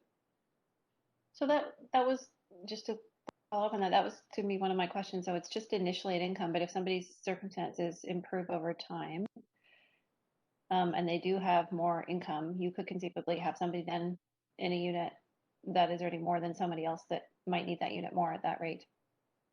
Yeah, it's one of the things we're looking at. Again, not a problem we face today, but with the redevelopments, the way to make them sort of pencil out is these non-RGI residents. So we haven't come up with a full leasing agreement, but that's one of the pitfalls that we're definitely looking at. That's not our model, is to have people sort of, quote, take advantage of the system. So I can't tell you exactly how we're going to work that out because we still have a couple of years until these buildings come online. But yeah, what you're pointing to. Just because I have limited time, can I ask why you chose to only do that initially upon moving in our application and not to do, say, for example, like you said, RGI or income testing? Yeah, I think these units are, our RGI units, our main model. The rents can float depending on the needs of the resident. These ones, we need to secure them at a certain rental level in order to make the building break even. So it is just a different model around why the rents are geared to a certain way as opposed to sort of tailor fit for the resident. So again, it's something we're hammering out policy wise because it is, like I said, a different model. Interesting. Okay. I'll reserve comments sort of until later, but thank you. I appreciate the perspective. That's really helpful. Thanks. Councillor Carr, up to 5 minutes for the applicant or staff. Great, thank you. I have questions for both the applicant and staff. I'll start with the applicant. I have two questions. My first question is really a follow-up around some of the questioning, I think, of I can't remember which, Councillor, probably Thompson, and that is around the units of affordability. And it was stated that 30% are going to be well below hills until final funding is in place. And it seemed to me that your answer indicated that perhaps you have not yet received or won't receive the BC Housing Community Housing funding. Could you just clarify that? I can take that, William. So yeah, you're correct. We did apply for CHF, or this project did apply for CHF. It unfortunately was not successful, like many great projects across the Lower Mainland. There's more projects than there was funding. And so the financing stream that we're targeting now is the co-investment financing stream. And so that's with CMHC. That's why you see things like 20% of the units are accessible because that's a CMHC requirement. Unfortunately, due to the timing of that, we can't actually apply for financing until fourth reading. And so right now the project is only able to make commitments per the policy, for the city of Vancouver. And so we are committing to 30% of the units being at or below hills. Obviously, those are rent geared to income units. And so not everyone's going to make $55,000 for those studios in ones. And so whatever the income based on eligibility requirements that those folks will make, that's what they will pay. Okay. And then, there is a grant component from co-investment.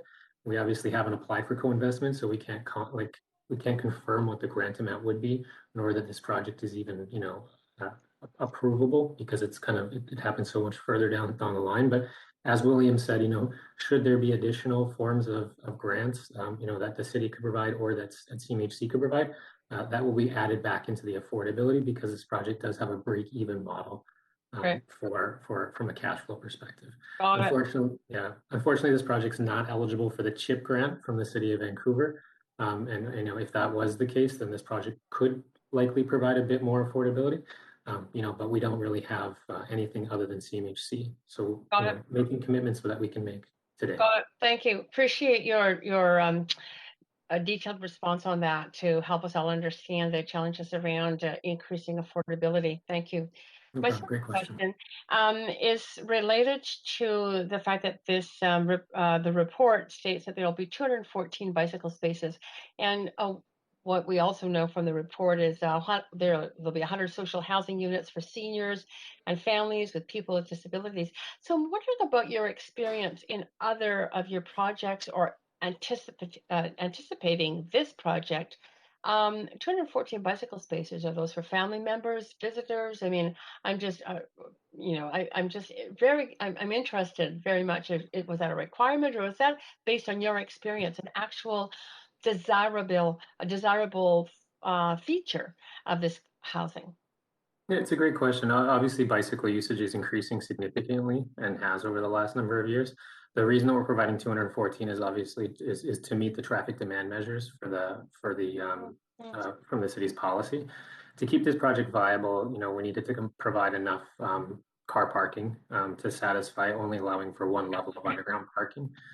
Having to go 2 levels, would make this project unviable from a construction cost perspective. And so we're meeting all the city policies using the traffic demand measures and then increasing our bike parking requirements, which we haven't delineated between which ones are for visitors and which ones are for this unit or that, but there will be more than enough for any unit for any bicycles that they have, which is really exciting. Okay, that's great too. And I can see the use by visitors. Thank you. And to staff, one question, and that is regarding the fact that this is the first time I've seen in a staff report on a referral report that talks about the goal being a break even in terms of the financing or I guess really the revenue from rents, et cetera, in terms of a social housing project, and specifying that there's no profit. Is this something new that you are including, just to make it very clear for council in terms of the financial operational mandate of a nonprofit? So is that for the applicants or for staff? No, it was for staff. Thank you. Thanks, Councillor. I'll hand that over to our housing team to answer that question. Thanks, Marcel. It's Sandy Mobiles, Senior Housing Planner with PDS.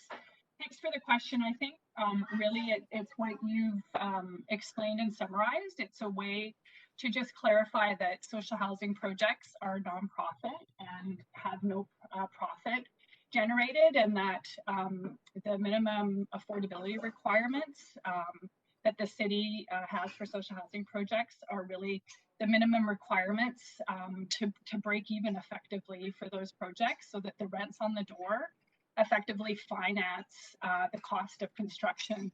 And as the applicant has clarified, any other financing from senior levels of government really serve to deepen that level of affordability. And so the I don't want to say the hope, but the goal is always that beyond that minimum level of affordability, nonprofit housing providers are able to seize those opportunities of funding and financing from senior levels of government to deepen that affordability over time.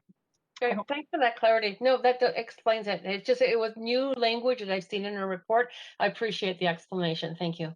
Thank you. Thank you so much. That's it for questions in this round. We're going to move to hearing from speakers, and there's a few speakers, Council. The first speaker is speaker one's withdrawn, so we have Mark White is speaker number 2. Is Mark White on the line? Yes, I am. Can you hear me? Sure can. You have up to 5 minutes whenever you're ready. Okay.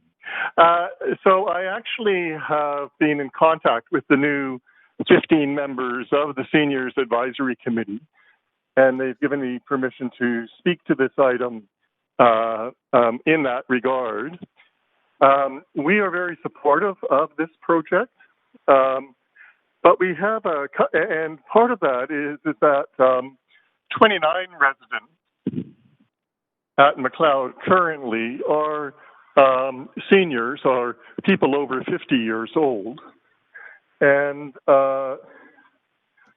we understand that they have been given the guarantee of being able to be offered one of the rent to income on the return, if they choose to return. We do have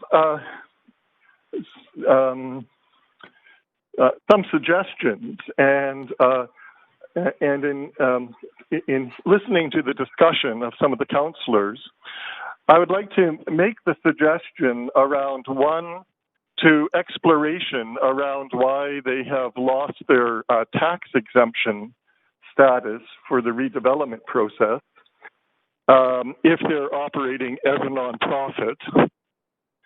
The other is, I think if there was CHIP program through the city that could offer greater affordability, even if they don't have BC Housing support, I would really like there to be some discussion, not necessarily related directly to this, but in the future, about what the impact could potentially be on increasing affordability if they were eligible for CHIP in the future. And that's my comments.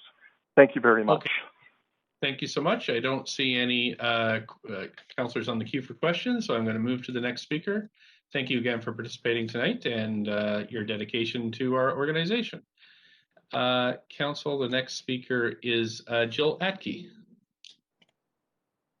Hi there. Good evening, Mayor and Council.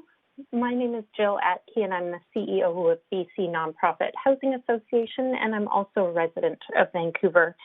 I'm speaking this evening in support of the rezoning application put forward by Brightside for 8725 French Street. As you all know, more than half of Vancouver households are renters, and a quarter of them are spending more than 50% of their pre-tax income on rent. And what that means is that they're likely foregoing other basic necessities and are at risk of homelessness. And unlike homeowners, market rental homes become less affordable over time. And so they're quickly escaping the reach. Rents are quickly escaping the reach of many, many residents in Vancouver. Marpole is just one of many Vancouver communities experiencing a rapid erosion of the affordability that does exist there. Nonprofits are finding ways to address this growing need for affordable housing with a pretty limited land base. In the case of Brightside's French Street project, this means increasing the number of homes from 46 to 100. So that's more than doubling the number of homes currently on the site.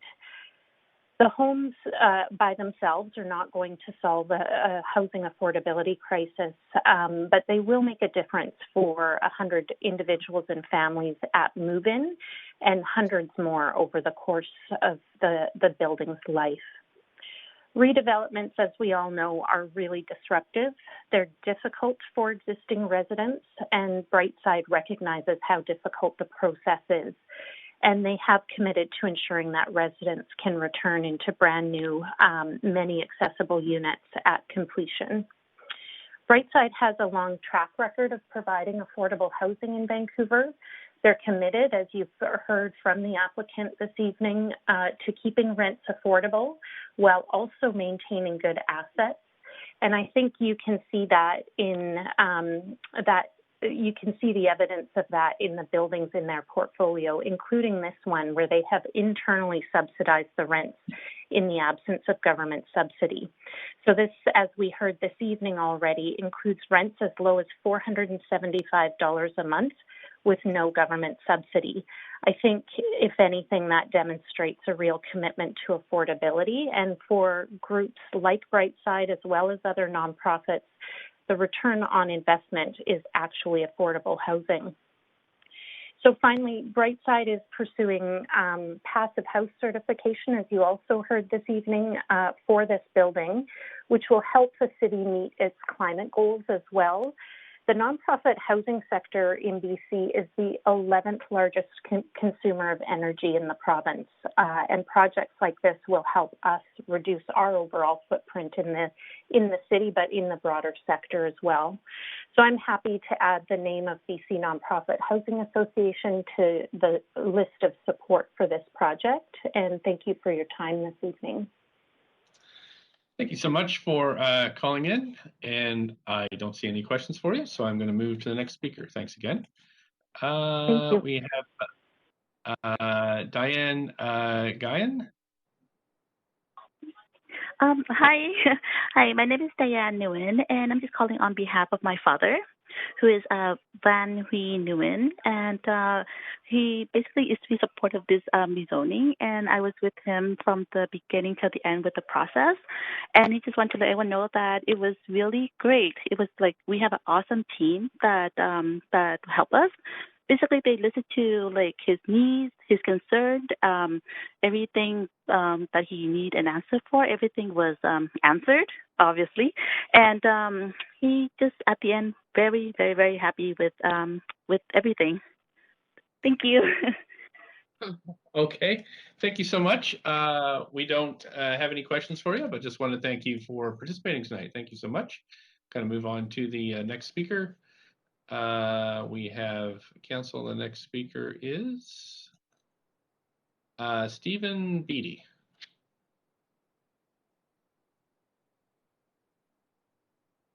Stephen Beatty. Mayor, that speaker is not on the line.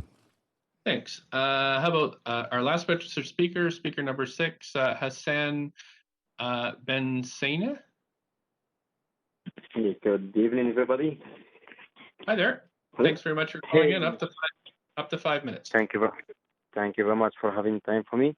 Only just to say I'm totally with pushing this project to go to actually here in Marpur area. Like everybody knows, like we have like a crisis, like problem houses here in Vancouver actually, especially with the social housing actually. The family of 2 kids actually right here. The Marpur area need a lot of housing like those actually to be honest with you. We've been supported all the time from the location, like the team, and like a bright side team. Yeah, and that's everything. Hey, thank you so much for calling in this evening. Really appreciate your participation. There are no questions for you from council. So we'll, again, just thank you for your time tonight. And council, I'm going to do my first call as we're at the end of the speakers list. It's 1-833-353-8610-77420 hashtag to participate. That's on Twitter, on live stream. And clerks, do we have anyone on the line for the first call? No additional speakers, Mayor. Thank you, clerks. Now I'm going to do the ridiculous second call, which is a second call for speakers, 1-833-353-8610, participant code 77420#. And is anybody out there after 30 seconds? No additional speakers, Mayor. Okay, third call. Numbers are on Twitter, live stream, council, it is 7:47. We will come back at 7:52 to move to debate and decision. Thanks so much. We'll see you shortly.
Speaker 5 is on the line, Mayor.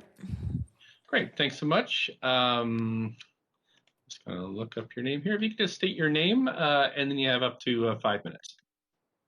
My name is Stephen Beatty. Hi there. Thanks for calling in. Can I go ahead? Please Good. do. I'm calling about. Yeah, and do I just tell you what my thoughts are? Absolutely. Okay, so my brother has lived at that project for 22 years. He's 65 now. He was the paper boy there when he was 11, so he's known in the neighborhood as the mayor of Marple. And Brightside purchased that property, I think it was about 6 years ago, and then David sadly was diagnosed with Parkinson's. And then they have been saints and have assisted him in reducing his rent.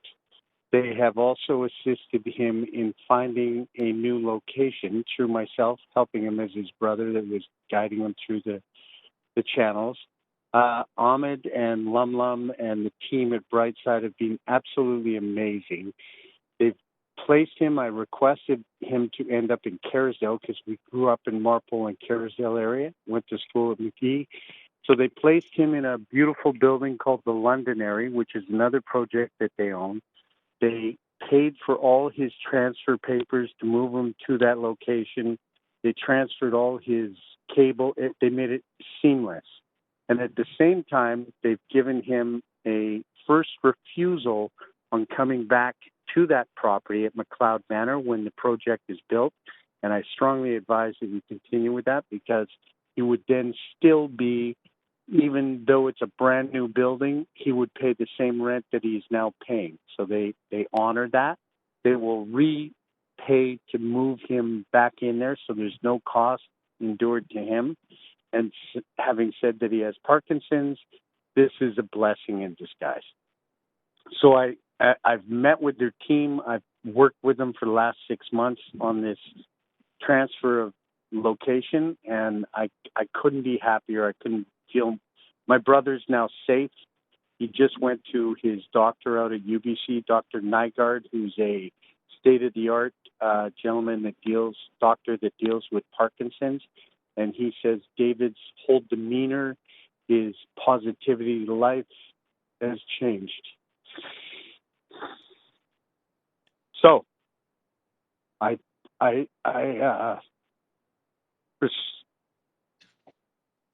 pardon me. Just take your time. There's no hurry. Yeah. I just want to say that they're doing the right thing. Thank you so much. Did you have anything else to add? Yeah. I just I feel very safe for my brother. Pardon me.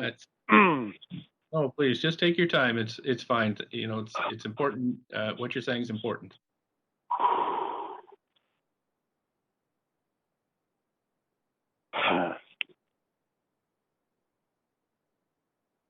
So they have about 22 of these projects around town, I believe, and I totally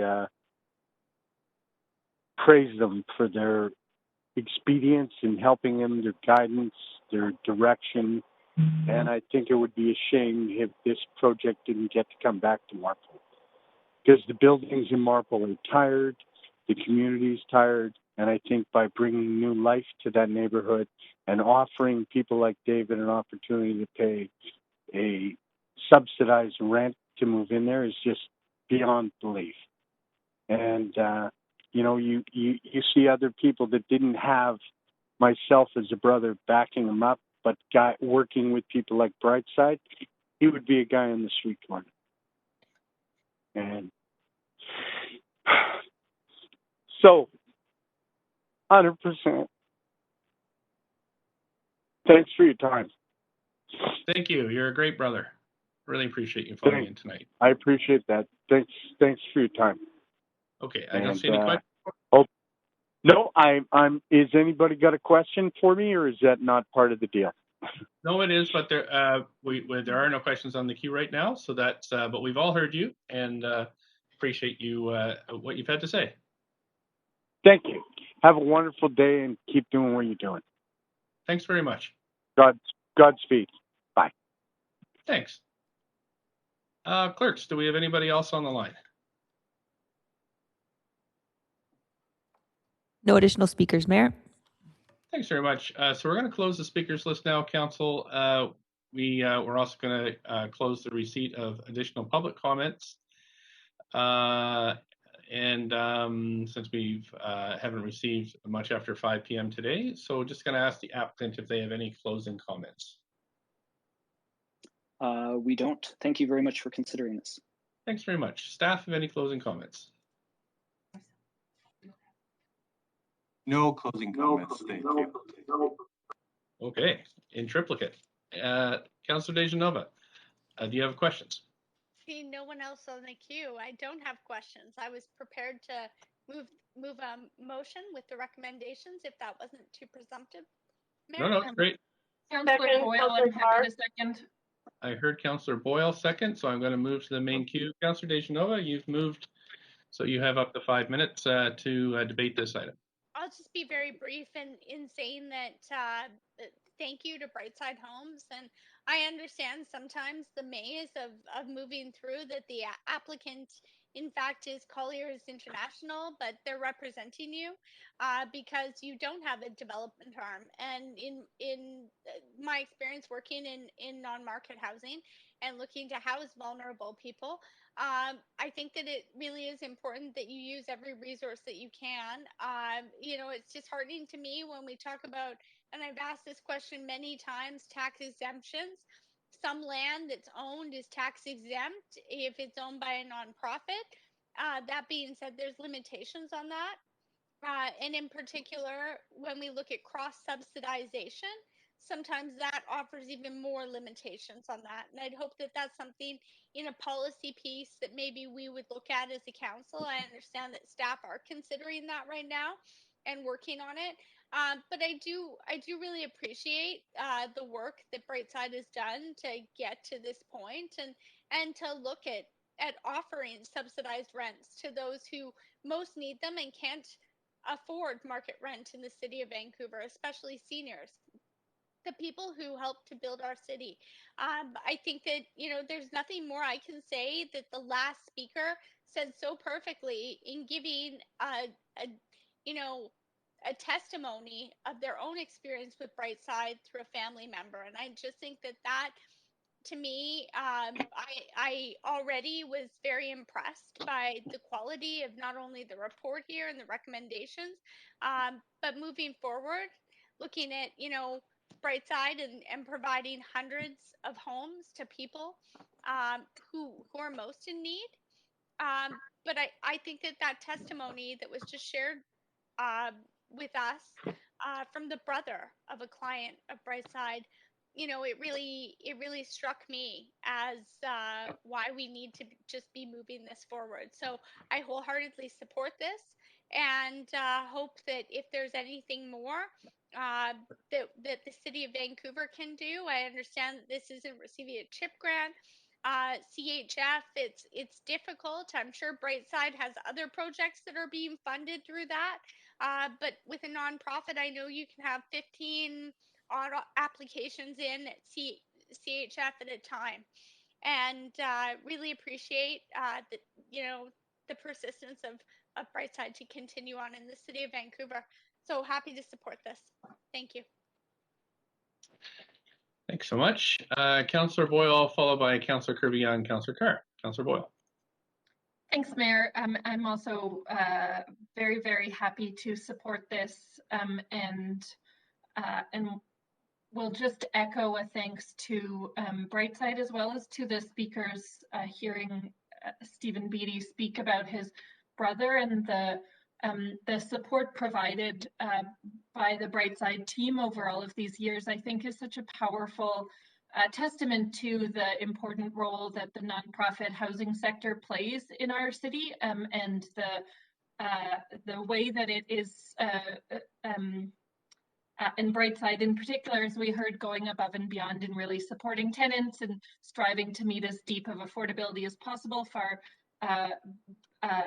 beyond just the minimum that the city requires as part of their mission to be providing housing and supports for folks who need it. So just really, really moved by both of those testimonials from Stephen Beatty as well as from Diane Nguyen, and appreciate the work that the Brightside team are doing to meet this important need, and very glad to support this project.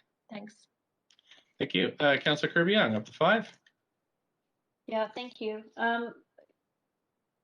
Happy to see this project coming forward, and it's always a pleasure to get a project from Brightside, because we typically will hear directly from individuals that are impacted by a specific project, and I think we heard loud and clear there. On a personal note, it really reminds us, I think, that fundamentally these are homes, and that's a very personal thing. Having lost my grandmother to Parkinson's, had that personal experience of what it's like when somebody is suffering with such a challenge, and the stressors, if there are others that they have to deal with, if those can be alleviated, make such a tremendous difference to somebody who is living with that challenge. And having just lost my grandmother's daughter, who's my aunt, 10 days ago, also senior, that I think, to the gentleman that spoke at the end with his brother, I really identify with the impact that it has with respects to ensuring that stability, peace of mind for housing, which is really fundamental, I think, for people at that stage. So I just wanted to really honor and appreciate that gentleman for sharing his experience. And it's not always easy to talk about, but it really does remind us all why we're bringing these projects forward. So I'm pleased to support it. I'm pleased at the work of Brightside, and I know they're going to do their best to deepen affordability. There is one thing that stands out to me from a policy perspective that I think is really highlighted in this application, and that is the notion of, as council has been having a lot of debate over, what is social housing and this remaining 70% that can be at market. And it was informative to hear that the income testing will only apply up to the applicant when they first go into that unit. And that does sometimes lead to other discussions we've had about people potentially throughout the lifespan of living in a building becoming overhoused. Certainly it adds rental units, which is really important. We have solid nonprofit operators with a track record who do their best to deepen affordability, which is really important. But it can also lead in, with the current statutory definition of social housing that we're dealing with, and having those practices in place of having people that are overhoused relative to other needs doesn't necessarily mean there's easy answers to that. And I recognize that, but it certainly does raise a kind of a compelling piece to consider from a perspective. I think it also really highlights how difficult it is to build affordable units and housing units, and the fact that, and we've council has discussed this on a number of occasions, the definition of social housing is really changing, and without the senior government investment in affordability, it is requiring the market support to get to that quote unquote break even. In this case, sort of really covering costs and allowing the building to operate and function and deliver on its monthly financial obligations, in terms of maintenance, operating, and sort of the financing and mortgage around a project. So it's an informative one. I'm happy to support it for all those reasons, but I think there's some real takeaways here for council with respect to sort of are the right people going to be housed long term in the right units from an overall affordability perspective in the city, and is it the people with the greatest need that are going to land in those, or is it people that are going to land in them and they're going to get that benefit over a longer period of time, even when their circumstances might improve? So that's sort of a good philosophical takeaway question, but I will support the project. Thank you. Thank you. Councillor Carr, then Councillor Hardwick. Councillor Carr. Yeah, thank you. Mayor, I'm also going to speak strongly in support and want to thank staff and the applicant, as well as the speakers, for their contributions to this public hearing tonight and this project. And obviously, this is in line with the MARPOL plan. There is strong public support, as we see evidenced in the report on public input. It doubles the amount of social housing as on site, and for seniors, families, people with disabilities. Plus, it's a passive house standard, which is like a real bonus in this. I just want to also echo fellow councillors in saying the commitment of Brightside to deepen affordability is so very much appreciated in this city, and also their commitment to taking care of their residents, to seeing, as the speaker mentioned, to ensuring that that residents are well taken care of in being moved in a caring way to housing that they need and they feel comfortable in. So, all in all, this is a very worthwhile project. So, thank you for bringing this to us. Thank you, Councillor Carr. Councillor Hardwick, up to 5. Thank you. This application cites the Housing Vancouver strategy as a precedent in its council authority and previous decisions on page 2 of the referral report. In May of 2020, the council approved recalibrating the Housing Vancouver strategy post-COVID-19, which directed staff to provide detailed housing data to justify its housing targets. A year later, this data has not been provided. So since this application is based on insufficient information, I have no choice but to abstain from voting. Thank you. Thank you, Councillor Hardwick. That's it for council's comments. So I'm going to move to a vote. Clerks. Councillor Bly, Councillor Kirby. There we go. Council, that has passed with none in opposition. Thank you, Council. Where are we now? We are at Council. We are at 8:09. Why don't we just take 5 minutes and stretch?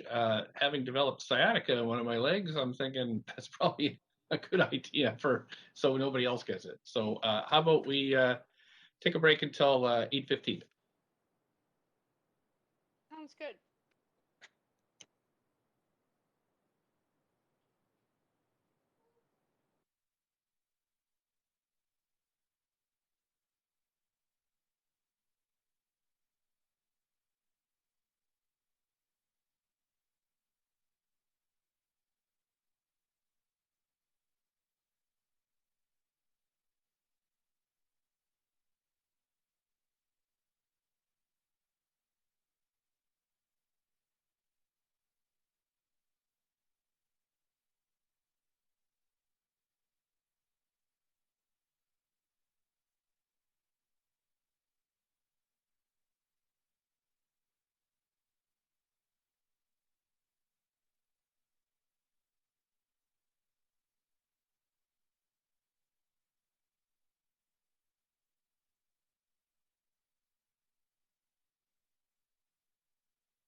We'll go to the clerk, who will now read the application and summary correspondence.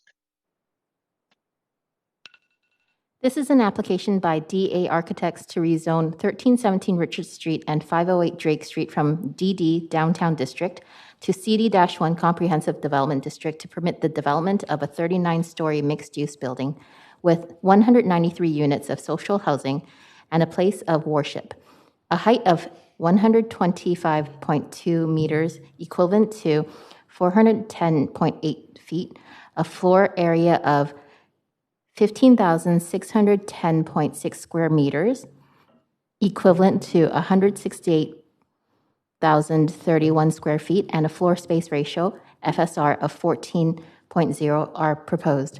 The General Manager of Planning, Urban Design, and Sustainability recommends approval.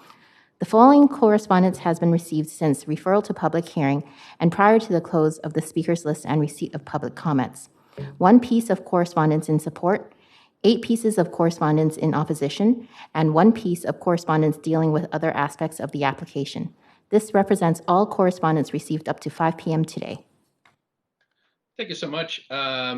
Just for the public, if you'd like to call in and participate in the discussion on this item, the number is on Twitter and on the live stream. We do have speakers of this council, so we'll move ahead with the presentation. We have Teen Fan from the Rezoning Center from the staff team to present. Good evening, Mayor and Council. Just confirming you can see my presentation. Yep, on both screens, so you're good to go. Great. Thanks so much. My name is Teen Fan, Senior Rezoning Planner, joined by Derek Robinson, Development Planner. The site is located in Yaletown on the southwest corner of Drake and Richard Street, zoned Downtown District. It is next to a bicycle lane on Richards and within close proximity to parks, the seawall, the Roundhouse Community Center, and the Canada Line Station. It is also located within a high-density neighborhood. The surrounding blocks contain newer rental and strata buildings between 24 and 52 stories, or just over 500 feet. Supportive housing, shelter beds, and social service space is directly adjacent, including Kindred Place at 12 stories.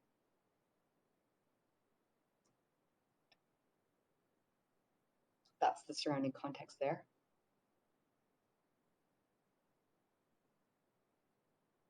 There's a 100-foot frontage along Richards and a 120-foot depth along Drake. The 1972 building is owned by the Aga Khan Foundation Canada, which served for 40 years as a place of worship for the Ismaili community. Next to it is surface parking, owned by the MCYH, Multi-Generational Housing Society, a registered Canadian charity. Both owners have come forward to redevelop the site. Shown in blue and green are areas that form the Downtown Official Development Plan. The site is in Area L1 of the DODP. The Downtown ODP sets out provisions for new development under the existing DD zoning. Corner sites with a frontage of less than 175 feet are considered small development sites. Redevelopment of small sites under the DD zoning requires that 2/3 be for social housing and the remaining 1/3 can be for strata, for a maximum FSR of 5.0 and a building height of 120 feet. However, if 100% of the residential is social housing, which is the case here, rezoning can be considered for a height, density, and use beyond the base zoning. Further, the site lies in the new Yaletown area of Downtown South. New buildings here are expected to meet urban design criteria as set out in the Downtown South guidelines.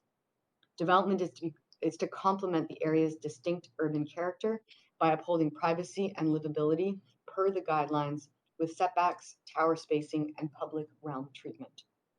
The site is also impacted by 3 view cones, which further guide the contours of the building. Importantly, rezonings can be considered under policies that advance affordable housing.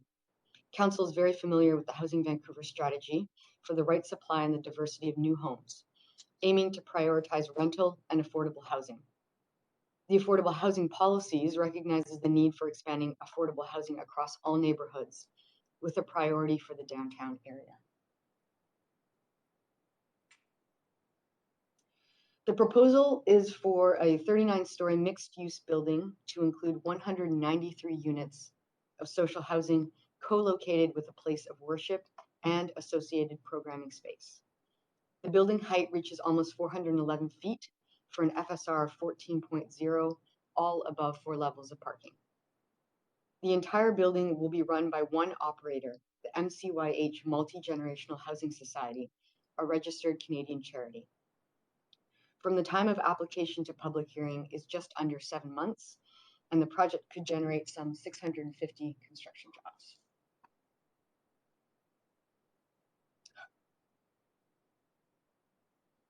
The building contains a podium, a midsection, and a tower. The 4-story podium is set back from the sidewalk.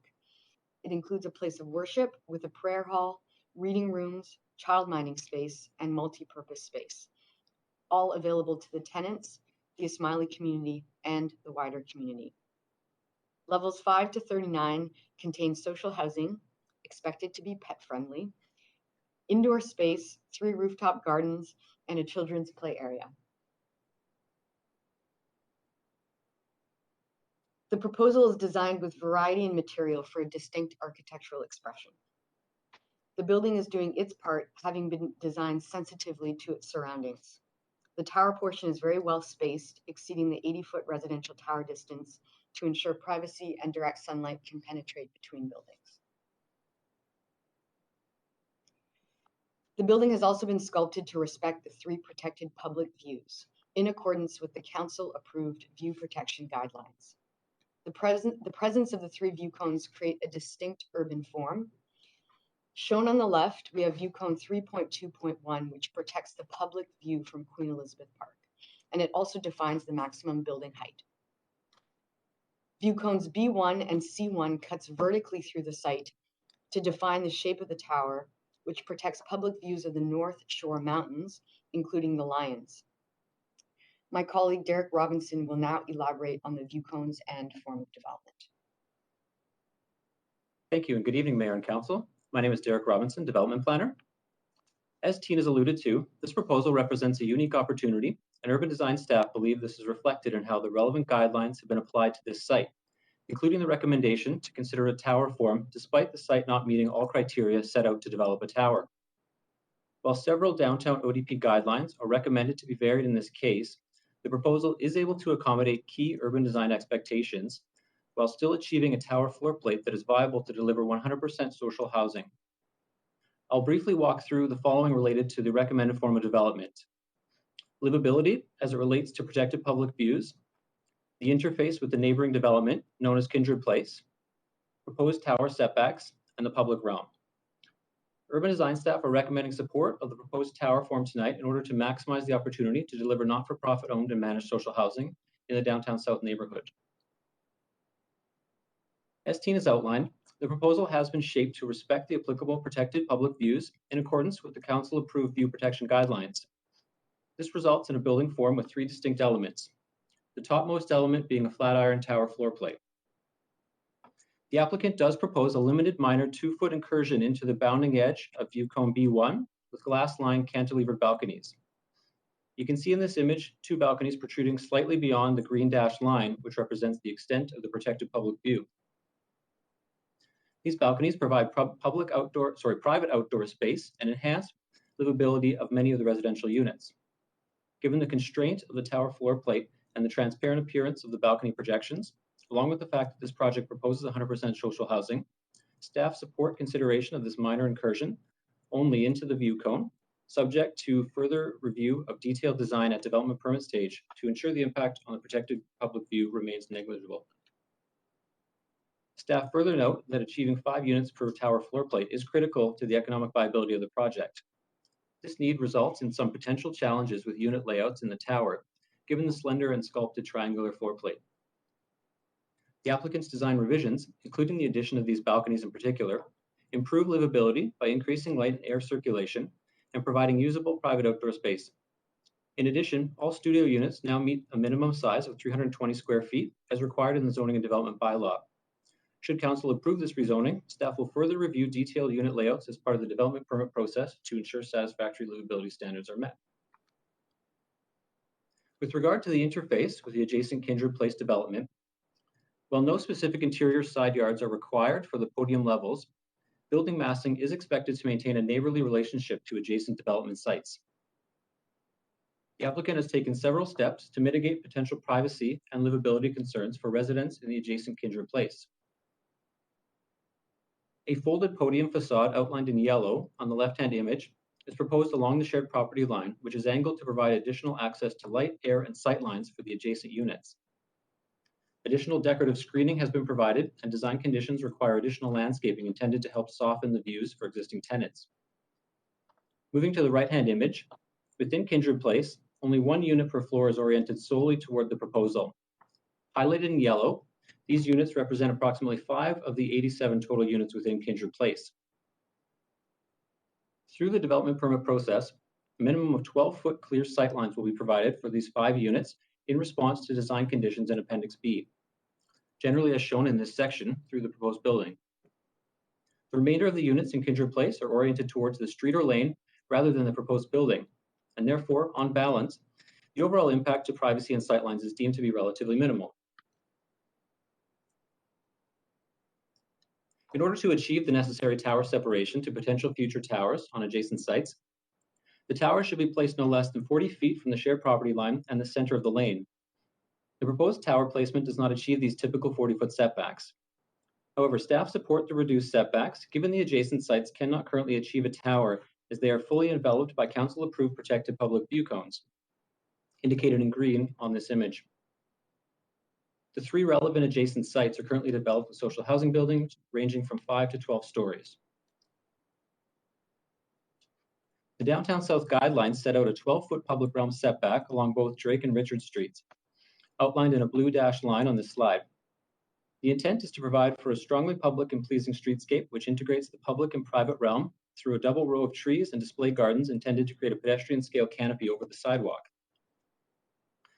While this 12-foot setback has been maintained for the podium levels along Drake and Richard Street, the applicant proposes that the residential tower cantilever 6 feet over the public realm on both street frontages, indicated in orange on this slide.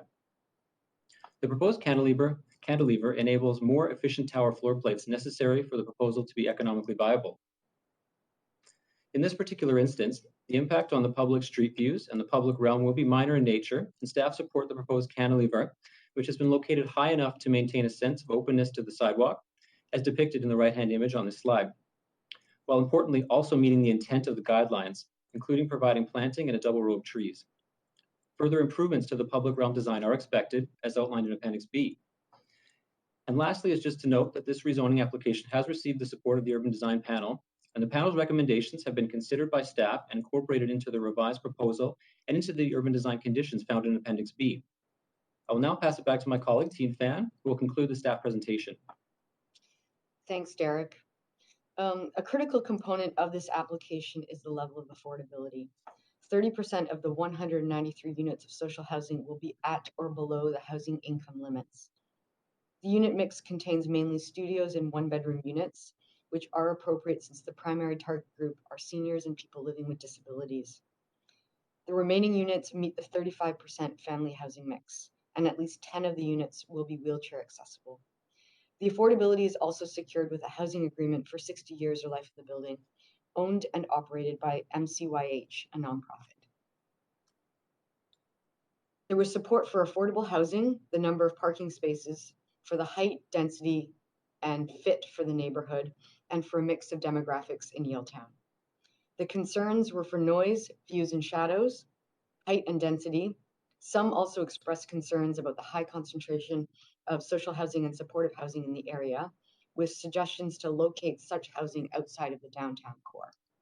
There was also concern for insufficient parking. Regarding noise, all construction is to comply with the noise bylaw. And regarding views, the proposal fits very carefully into the 3 public view cones. Also, the tower placement exceeds the 80-foot residential spacing, which mitigate impacts on private views. Design conditions in Appendix B require additional measures to further minimize privacy concerns. Finally, the proposal does not shadow any of the 3 nearby parks or public spaces. Second, increases for height and density are supported for social housing and a place of worship. Third, regarding concerns for excessive social housing, policies for Downtown South support this housing tenure and also recognize the importance of this area as a mixed income neighborhood. Finally, 53 vehicle spaces exceeds what is required under the parking bylaw, available for tenants and for folks accessing the place of worship. Staff support the provision of 193 units of social housing, co-located with a place of worship that is well located to transit and to amenities. Staff are asking Council to approve this application subject to Appendix B. We also want to acknowledge and thank very much the applicant team for their dedication in bringing this project forward, and they will now provide a brief presentation. Thanks so much. Over to the applicants. Thank you very much, Tina and Derek, and the staff group. Good evening, Your Worship and councillors. Is my audio clear? Yes, absolutely. We can hear you. Great. This is Zaylin Lalji of LARCO, and it is my pleasure to be here for this exciting application on behalf of MCYH Multi-Generational Housing Society with our project team, including DA Architects and our consultants. LARCO is representative, agent, and project manager for MCYH for this project at Richards and Drake. MCYH is the developer and a registered charitable organization that plans to operate below market residential accommodation, support, and incidental facilities to seniors, families, and adult individuals who are of low income or in need in Canada. We are excited about this project at Richards and Drake and hope that it will serve as a model for delivering housing to those in need in urban areas around the globe. This project offers an opportunity to deliver substantial scale of social housing in line with the City of Vancouver's objectives, leveraging our experience for this 100% nonprofit project. The development will provide a variety of options for families and individuals, as well as cultural, social, and educational spaces for the community. We hope that it will be a best-in-class urban mixed-use project where people can convene in a number of ways, including socializing, learning, praying, living, and supporting each other. It will also facilitate a multi-generational context, allowing for young professionals, families, parents, and grandparents to have a better quality of life through close proximity of habitation and activities. We have worked closely with staff over the past few years to prepare an application package that is in line with the city's policies, regulations, and below market housing guidance. We would especially like to express our gratitude to staff for their involvement and support as we together create a purposeful, unique, viable, and beautiful project. At least we hope you will agree it is beautiful for your consideration. Thank you. Thank you so much for that. I'm just going to check the list here. So Council, we can now ask questions to the staff or the applicants. And again, if for folks that want to, from the public who wish to speak to this, 1-833-353-8610, code 77420, hashtag to make it on the list. And I'm just checking here, Council. We've got Councillor Boyle up first. 5 minutes, questions to either the applicant or the staff. Thanks, Mayor. I just have, I think I just have one question for the applicant, which is I'm wondering if you can tell us a bit more about the beautiful and intricate design on the sort of just above the ground level and anything that council should know that the public might want to know about the value and meaning of having such visible Islamic art. At least that's, I'm happy to know more about the art, but to have that visible as part of the project right in our downtown core. Thank you so much, Councillor. Maybe I will just, or I will just ask if DA can address that question as they've done the beautiful design.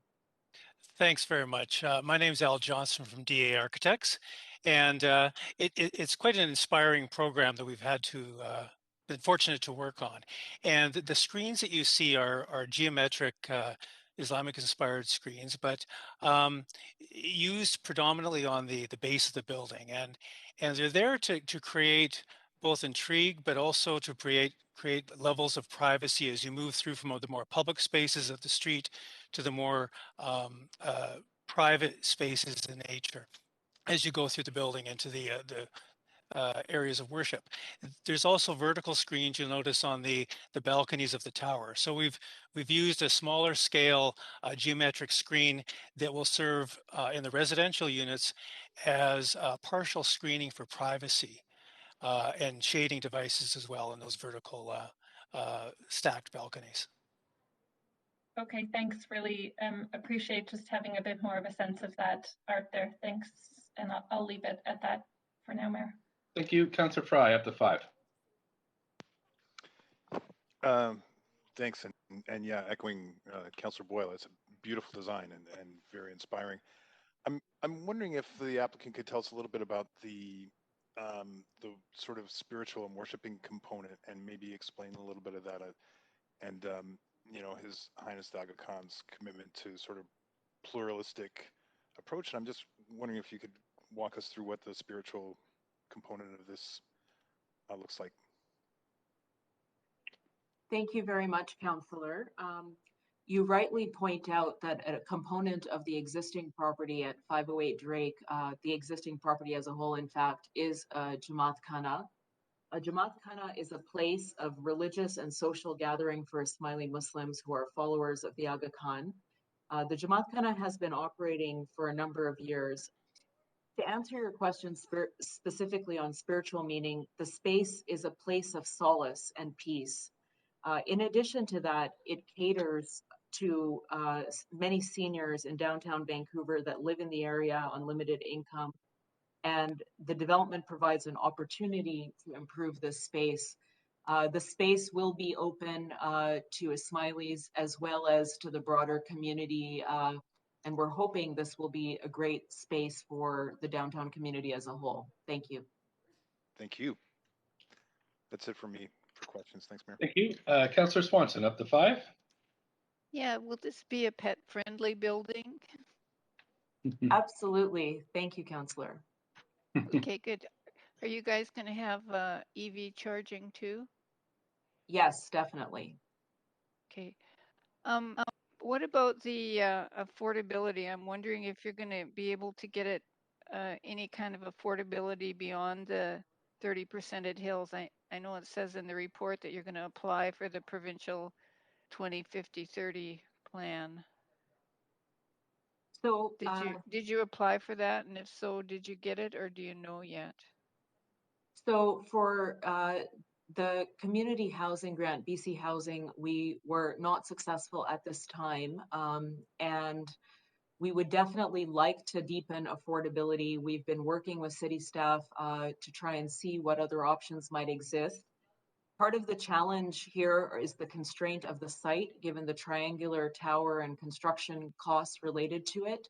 So this is a 100% social housing project, 100% nonprofit, but I don't want to say we can do more than we can. At this time, we can commit to what we have shared or what staff has shared in the report specifically, and we'll continue to explore what else might be available. Thank you. Okay, thank you. That's it for me. Thanks, Councillor Swanson. Councillor Dejanova, questions up to 5 minutes, staff or applicant. Thanks very much. I'm just wondering, this is a question to the applicant. Is there a reason that you were given by BC Housing as to why your application was rejected this time? Thank you, Councillor. No, we haven't been given any specifics. Similar to other applicants we've heard this evening, I think that there was a shortage of funding and many projects, and we're hopeful that we may still be able to obtain additional funding. And if we are successful, we'll definitely look at what can be achieved and how that can apply specifically to affordability, which is our goal as well. Thanks very much. Another question is the nonprofit that you've chosen to partner with and work with on this site. I'm not very familiar with them. How long have they been established for, and what is their mandate? Sure. So MCYH has been established for a few years, and really the mandate is to develop and operate below market residential accommodation support and incidental facilities to seniors, families, individuals of low income and in need in Canada. And this is a critical project that we're hoping will be very successful in that way. Thanks. Is the nonprofit a Vancouver-based nonprofit? Yes, it is. Okay, so it's Vancouver-based, and you said it's been established for a few years now. How many Correct. other housing projects do they have that they operate? MCYH doesn't currently operate any other housing projects, but as I mentioned earlier, LARCO as agent and representative is working with MCYH to do this, given our passion for this project, and will apply all our expertise from development, property management, leasing, and procurement skills to ensure that this is done in as effective a way as possible. Okay, thanks. Just knowing and understanding some of the issues that can arise if with operators and nonprofits, either self-managing or contracting out management. Do I understand then that LARCO then is taking on the responsibility for the property management of this, including any tenants, the management of any tenants, or would that still be the job of the nonprofit organization? LARCO will assist the nonprofit to make sure that this project is viable and completed in a timely manner, and will stand behind it in order to achieve that. Thanks very much. I appreciate your answers. Thank you. Councillor Dominato, questions up to 5. Thanks, Mayor, and I appreciate the questions Councillor DiGenova asked just now of the applicant, because I had similar questions and was going to ask about existing housing projects and experience.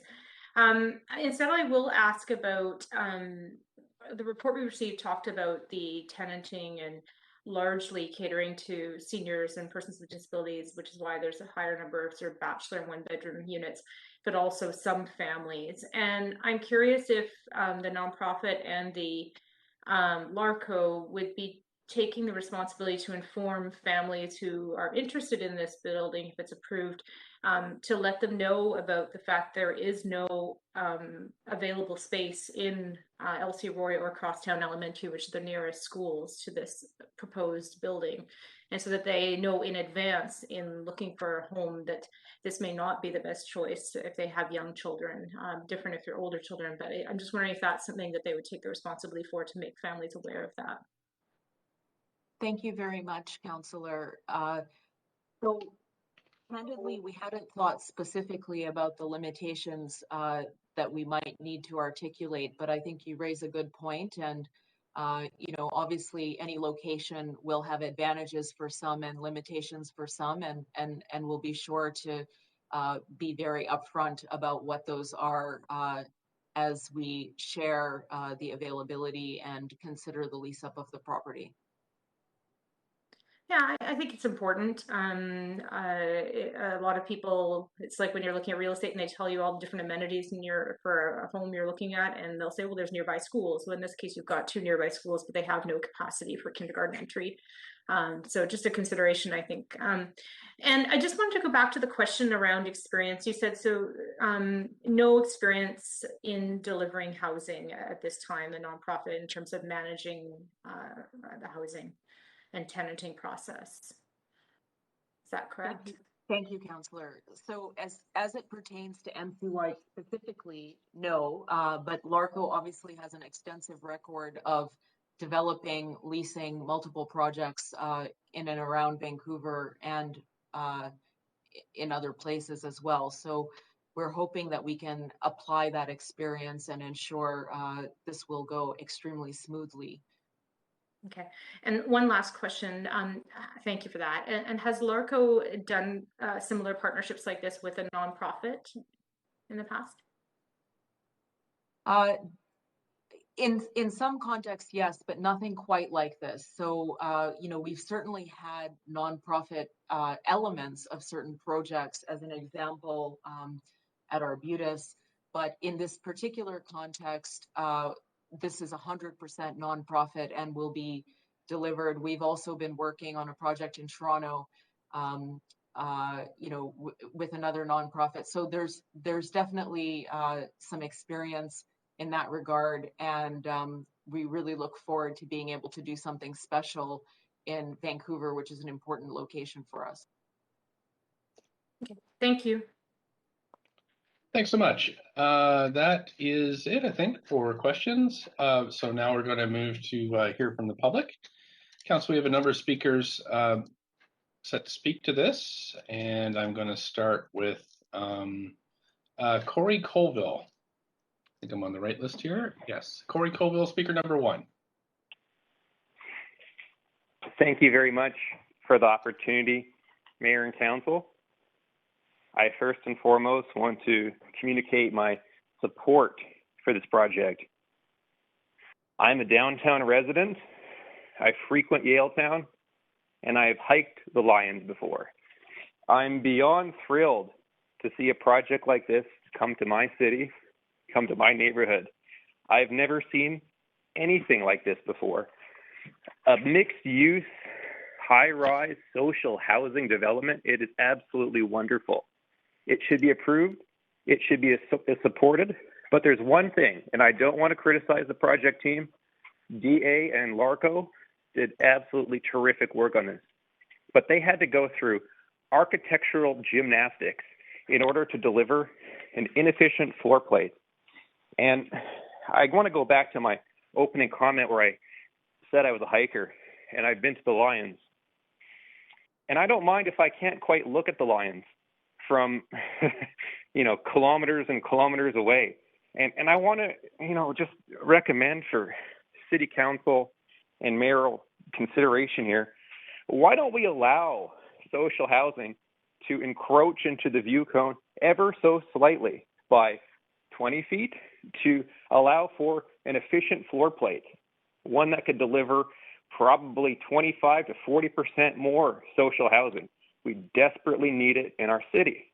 On top of that, the economics of the project would be better. I can't begin to describe how expensive it would be to build this flat iron, triangular shaped chamfered design. That's the same thing as the Shangri-La.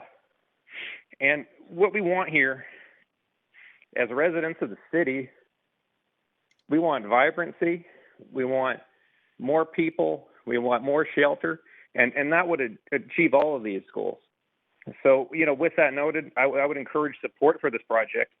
I'm very happy about this project as a neighbor, but I would encourage a rethink on the architectural gymnastics that were applied to this site to constrain it so violently when, if we looked at this arbitrary viewpoint that was established 50 years ago or whatever it was in the city,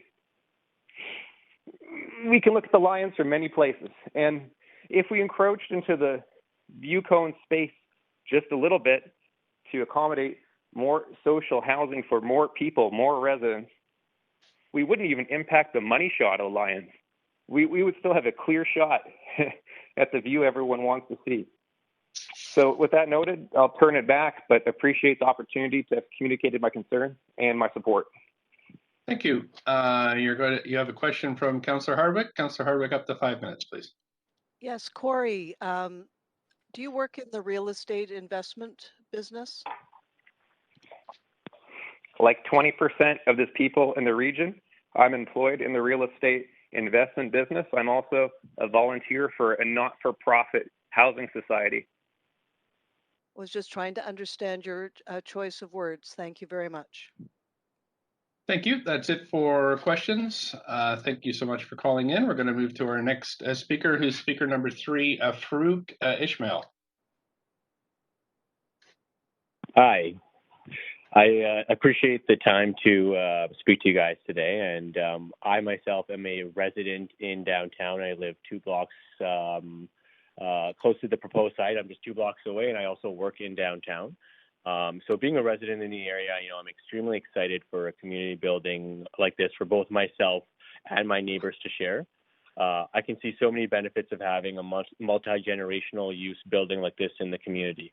And I would really like to stress the importance of having something like this in the area. Thank you.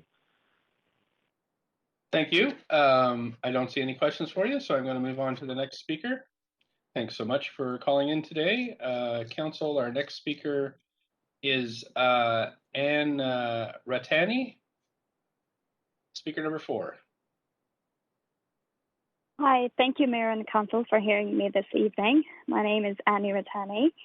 As a resident of Yale Town, in my view, this proposal at Richards and Drake is exceptional. Affording housing is a critical issue in Vancouver and should be critical to City Council. The current pandemic will have a lasting effect on many residents of downtown, financial, physical health, and mental health. This project seeks to improve the lives of our seniors and our young families by mitigating these issues. There's also something truly unique about bringing residents together from various generations as a solution to our current circumstances. Fostering a multi-generational community to thread the webs of connection that will be needed after we emerge from the isolated style of living is very forward-thinking.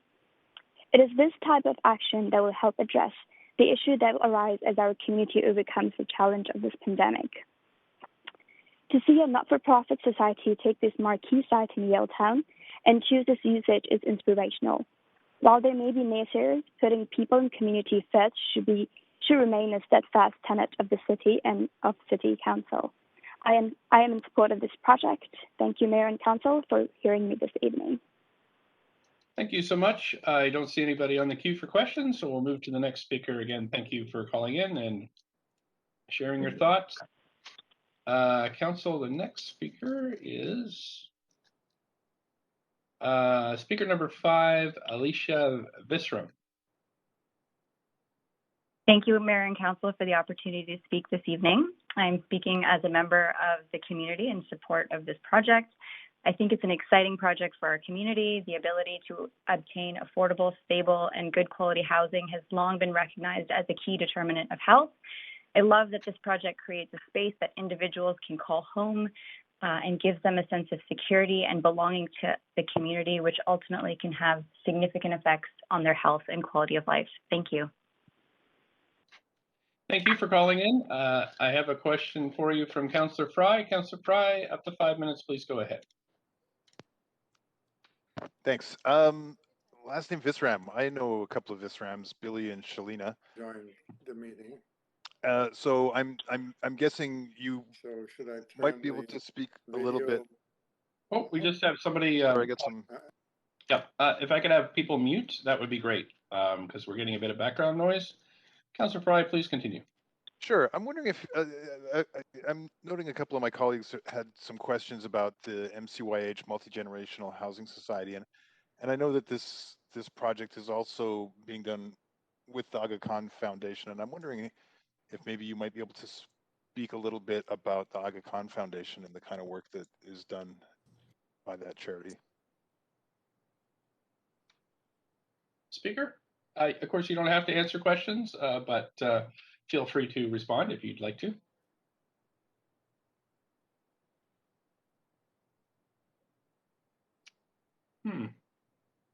Clerks, do we still have the speaker on the line? Yes, Mayor, she's still on the line. Okay. Speaker, did you like to respond to that, or?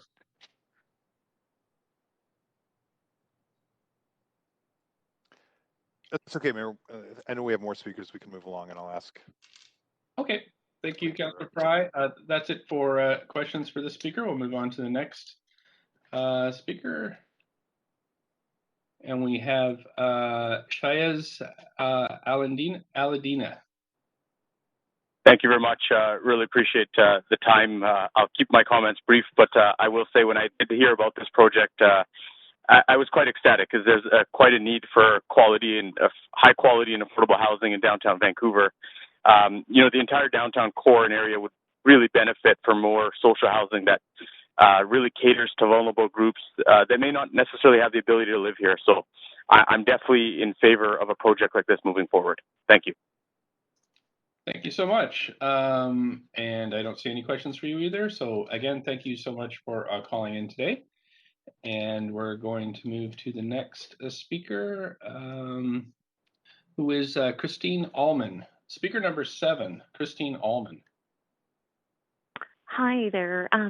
Good evening, Mayor and Council. My name's Christine, and thanks again so much just for the couple of minutes to share my thoughts on this amazing project. I'm actually just in full support and really excited about this project. I'm a teacher, and just really at the forefront of my mind is housing affordability for vulnerable community members, colleagues, students, families, and I'm really happy that this project is about affordable housing in the downtown core. It has really become expensive to live here, and I really feel that this project is long overdue, and I really feel that we need more projects like this in our city, so thank you. Thank you so much. I don't see any questions for you, so we'll move on to the next speaker. Next speaker, speaker number 8, Farida Nanji. Yes, good evening, Mayor and Council. I live in Yaletown, and I'm a senior who's been here for a number of years. I'm supportive of this project in Yaletown as it will provide positivity for the seniors as they will benefit from the multi-generational model. The sense of belonging by men and women will be enjoyed. You know, communal fitness, games, and prayer will prevent me and others from getting lonely. Yaletown has a residential feel despite the tall buildings around. This project will add to the Yaletown community feeling where people of different ages and cultures can enjoy a closeness within one building that will encourage socializing and communal practices like the rooftop gardens, exercise areas, and for those who attend the prayer facility as well. Seniors need inspiration and interaction from the younger generation, and this residence is a perfect place. It will help overcome loneliness and fostering a community feeling in Yaletown. In fact, these are many of the directions that the Aga Khan Foundation takes, where its aim is to alleviate poverty and have people live in harmony within their community at large by empowering people and seeing things into the future for their wellness. I think that this facility will foster those sentiments of the Aga Khan Foundation, and I hope that this project is supported. These are my thoughts. Thank you. Thank you for your time today. Councillor Fry, up to 5 minutes for questions to the speaker. Thanks, Mayor. Frida, are you still there? Yes. Yeah, hi. Thank you for joining us and speaking to us. I know a few of my colleagues had some questions about the society, and I know that that it is connected with the Aga Khan Foundation and the work the Ismaili community does. I'm wondering if you could kind of elaborate more on just the sort of mission of the Aga Khan Foundation for folks who may not be that familiar with it. Yes, thank you for that question. The Aga Khan Foundation's aim, whether it be in Canada or across the world, is to empower people of that region where they're doing their work, whether they are Muslim or non-Muslim.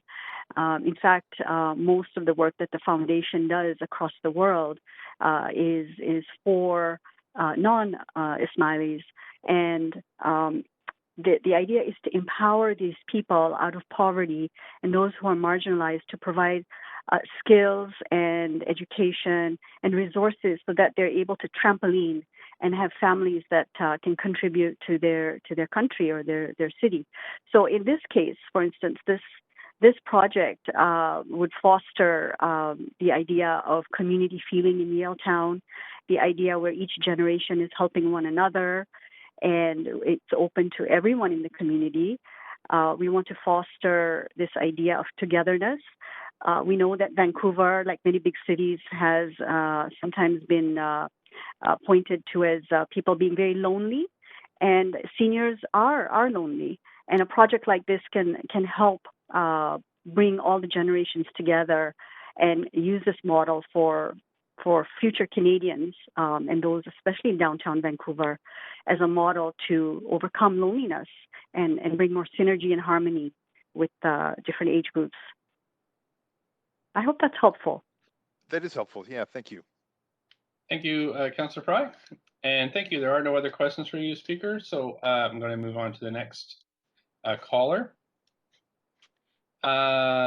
Speaker number 9 is Mary Scarasio.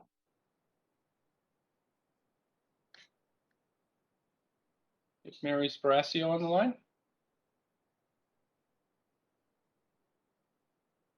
Am I muted? There you go. You're on. Oh, there I am. There you are. Up to 5 minutes whenever you're ready. Thank you, Mr. Mayor and councillors. I live on Richard Street, and I have for 18 years. It's my neighborhood. I really like it. I know my neighbors. I try and say hello and meet new people all the time. So I'm excited by this really beautiful building that will have more seniors in it and families. I want my neighborhood to continue to grow, to be a city, and to be welcoming. And we have great parks in this area, and we have gathering places, and the Roundhouse, of course, is wonderful. But that they're going to be offering more places for people to gather and meet is very exciting to me. So I really hope you will approve this project. Thank you.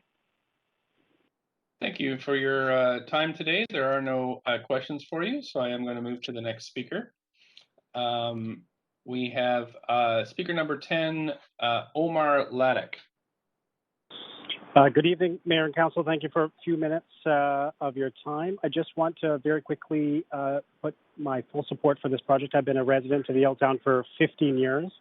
I think this is a wonderful project that will enrich the neighborhood. It's a wonderful initiative for many of the reasons that have been mentioned. And so I hope sincerely that the city will support it. Thank you so very much. Thank you for calling in. I don't see any questions for you, so I am going to move to the next speaker. Council, the next speaker is speaker number 11, Abdulaziz Kara. Thank you, Mayor and Councillor, for giving me the opportunity to speak. I am calling in favor of this project. My mother's lived in Vancouver and in the downtown area for over 40 years, and so we welcome the building of the complex with social housing. It would make it affordable for seniors like my mother to live there and enjoy being in a vibrant community setting. This is a beautiful building, and all residents of the city would enjoy it both from the inside and out. Thank you for giving me the opportunity.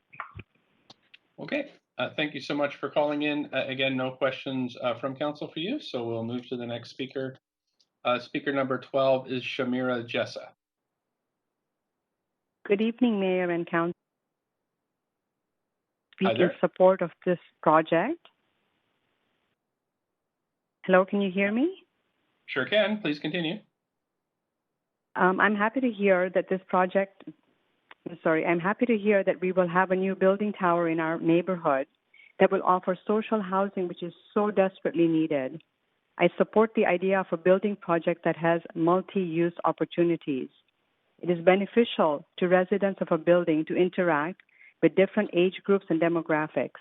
I look forward to hearing more about the project, and thank you for the opportunity to support it. Thank you again for calling in. No questions for you this evening. So next speaker up is speaker number 13, Rahim Jawani. Mayor, speaker 13 is not on the line. Thank you, clerks. We'll go on to speaker number 14, Nazim Panju. Thank you, Mayor and the Council, for giving me this opportunity. I'm a resident of Vancouver. I just live a block down from the site that's being developed. This looks like a very interesting concept with housing for multi-generational families, a designated area for prayers, area for social gathering, and a space for learning as well. All of these within the same building. I don't actually recall hearing of a similar project, either in the Lower Mainland or in the rest of Canada. The design also looks very unique and exciting. It's very different from the other buildings around the area. And I'm also glad to see that there's not so many parking spots in the building. As we know, there's fewer and fewer people owning cars in the downtown area since they either walk to work or take public transport. I'm also glad to read that the building will be energy efficient, which is going in the right direction.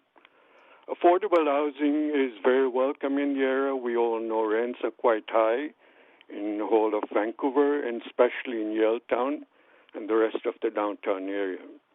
This project will enable seniors and families of lower income to live in the area. I fully support this project, and I hope Council does as well. Thank you. Thank you for calling in tonight. I don't see any questions for you, so I'm going to move to speaker number 15, Alistair Kent. Good evening. Can you hear me? Sure can. Up to 5 minutes, whenever you're ready. Okay, thank you. Good evening, everybody. It has been fascinating and very interesting to hear the overwhelming support for this project, which leaves me extremely torn. On the one hand, I fully support the objectives of the organization of the Ishmaeli community, who've been wonderful neighbors in the 8 years that I have lived in this neighborhood. On the other hand, I have to express fatigue with the amount of development going on in this area, fatigue with the problems that we continue to have on Granville Street. And my feeling is that we already have a lot of challenges to deal with. And therefore, I have to ask whether this massive development, 40 stories, that is going to be predominantly populated with seniors and those with disabilities, unwell people. And we've heard that there's small units, awkwardly shaped, 2 elevators. What's going to happen when you have difficulties, when you have emergencies? How is this going to work? I hear that NCYH has no experience in operating this kind of a building. I hear enthusiastic words from Larco, the developer, but I don't hear any substance that's really going to support how this is going to function in our neighborhood. So I really feel that you ought to ask yourselves, Council, whether you can take this on responsibly on our behalf as the residents in this area, or whether you should ask for a more modest development, such as we heard in the last submission, which sounds to me as almost a senior eligible for this kind of housing. I would far rather live in a 6-story building with a courtyard and ready access to the neighborhood than I would being stacked in a 40-story high building. It sounds beautiful architecturally, and I admire all of those aspects, but how is this going to work? I really, really ask you to question your staff. Have you ever done this before?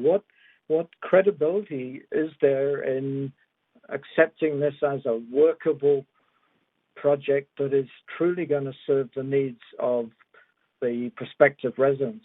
I would also hope that we could understand where these residents are coming from. So that's the guts of my questions to you. I hope you appreciate that I am torn between supporting social housing, supporting the Aga Khan and Ishmaeli community as good neighbors, but I really feel that you need to take a step back, Council and staff, before rushing headlong into this development. Thank you very much. Thank you for your time this evening and your thoughts. There are no questions for you, so I am going to move to the next speaker. Okay, Council, we're on to, oops, sorry, I just lost my place on the list here. We're off, we have 16 Nilofar Shedmir. Yes. Hi Do there, you you have hear up to me? 5, we sure can, up to 5 minutes. Good evening, Mayor and Councillors. My name is Nilofar Shidmer. We live in the Oscar building across the street from the site. Like the last speaker, I am in support of social housing. However, I'm against this project. I would like to voice my concerns. I have 3 concerns. The first one is the health of the residents on Richard Street, like ourselves. Since 2015, there has been all the time construction projects close to us, and it has affected my own health. I have serious concerns about my own health because, as you know, sound pollution is the worst kind of pollution, can create the mental health for the residents on these streets. And I've heard many other people in my building being frustrated and voice the same concern. Myself, I've been mortified when I learned that there will be another project on this project and on this street, and especially a high rise of 39 floors. My second concern is about the privacy of our homes. This building will be very close to the Oscar building, and we need to have blinds and curtains closed all the time because it will encroach on our privacy. And even though, you might say that, okay, this building, the windows are tinted, but what about us? We already talked to some companies, how to protect ourselves against the pollution, sound pollution, and about the privacy, and it would cost us $20,000 to $40,000. We are poor. Yes, these people need housing, but we need protection too. And the third concern is about our safety.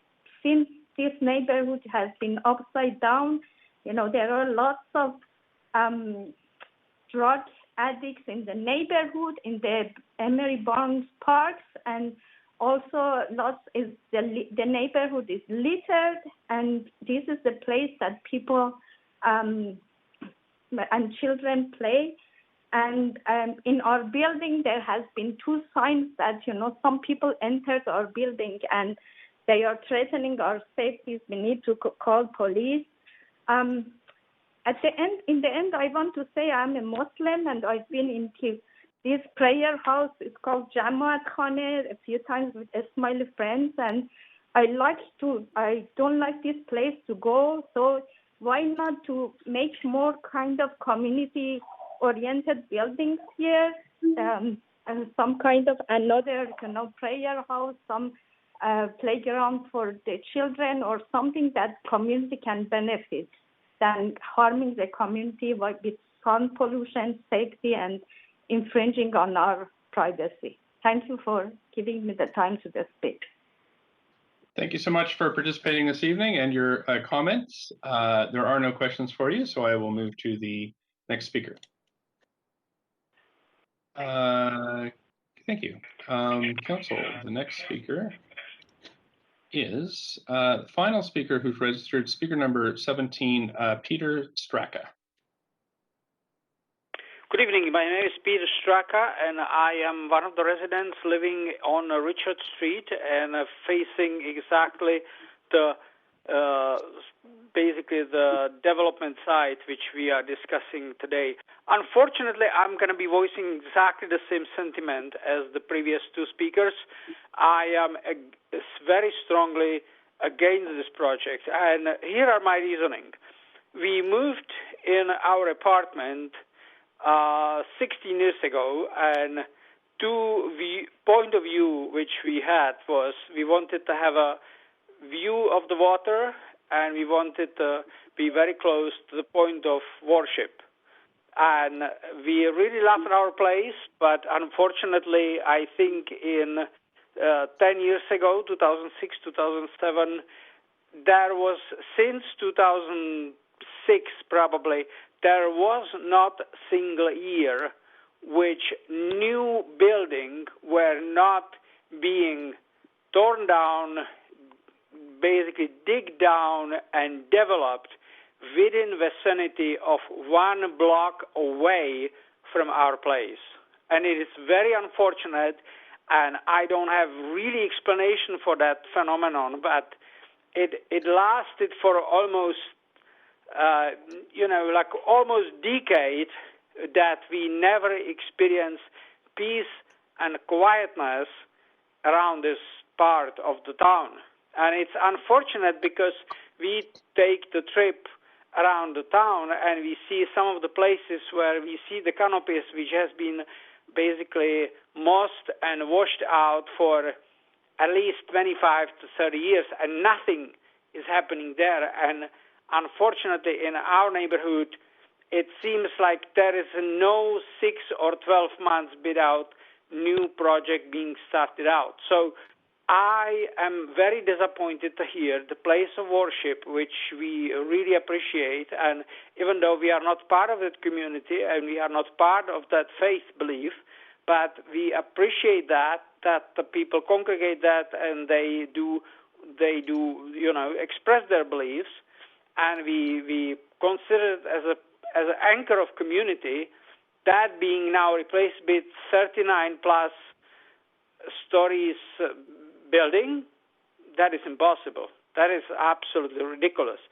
So we really are disappointed that that's happening in our neighborhood right now. And I could name you at least 6 or 7 buildings which has been developed within vicinity of 1 block away from our part of building, and within, as I said, probably within decade.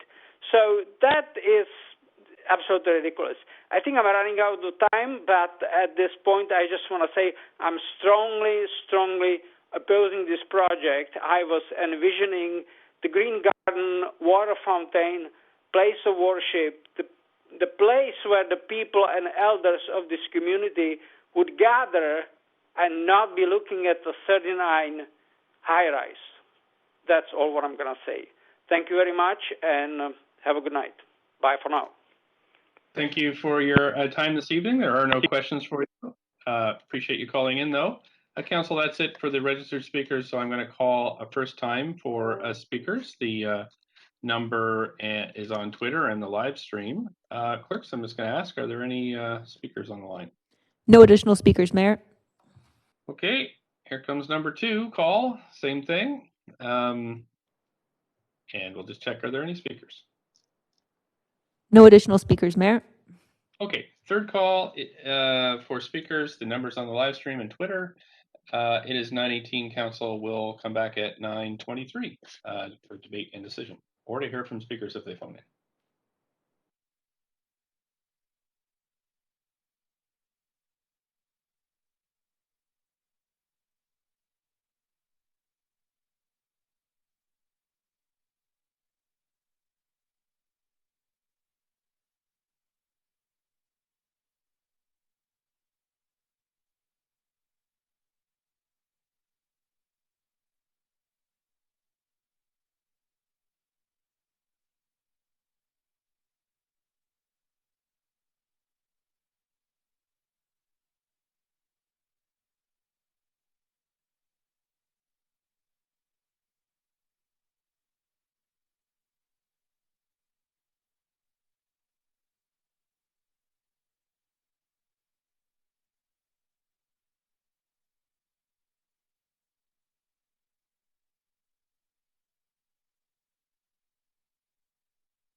the line.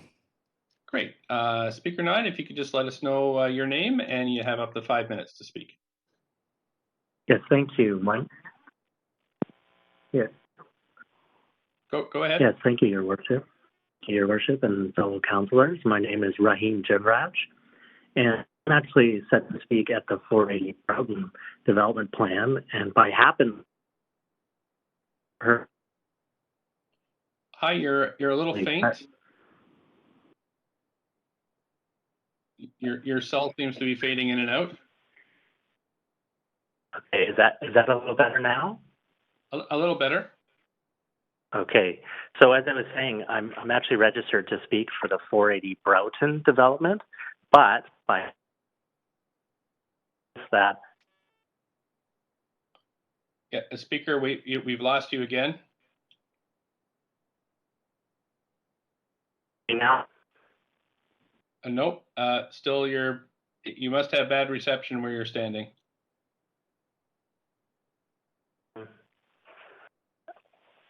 Okay, how about now? Yep. Well, I'll let you know if you fade out. Okay, thank you. So I don't know what you caught there. I said that I was actually signed up for the Broughton development hearing, but by happenstance, I've been on the line and I've heard about the Ismaili Prayer Hall. My name is Rahim Jivraj and I'm Ismaili. And I've lived downtown since 2002.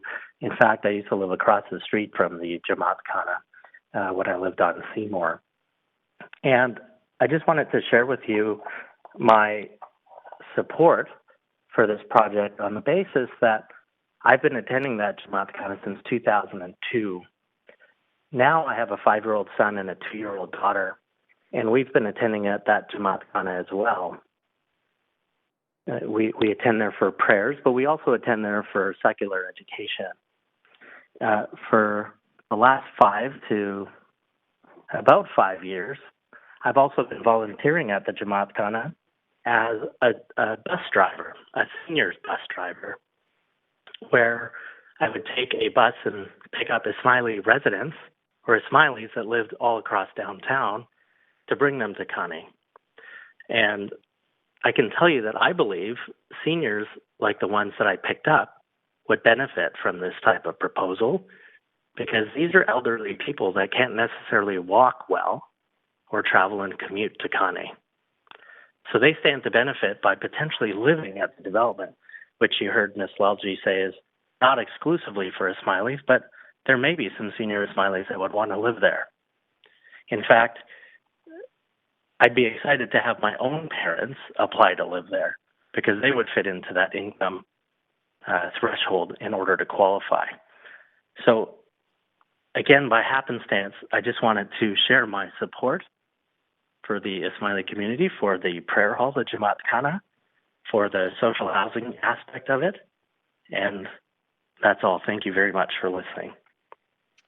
Thank you for your time. I have Councillor DeGenova on for questions, up to 5 minutes. Thanks. Sorry, Mayor, I was on for questions to staff, so I'll take myself Okay, off. thanks. Councillor Kirby-Young. Questions for the speaker? No, sorry, Mayor. That was earlier. It was going to be for staff. Oh, wait. Okay, thank you. Councillor Fry, questions for the speaker? Yeah, I do have questions. Sorry, was it Rahim? I'm sorry, I missed your name. Correct. Correct. Okay. It's Rahim. Yeah, thanks for joining us, and good happenstance. And I appreciate that you're Ismaili and that you regularly attend the Jamaat Khana. I'm wondering if you could explain, because one of the things that hasn't come out, but I am aware, is that the Ismaili community has been fundraising for this, and there's been a lot of support from Aga Khan Foundation. And I'm wondering if you could explain some of the what Dasand means in Ismaili community and what the significance of a lot of this work and the support for this kind of housing is. I think it's an important story to tell that hasn't been told.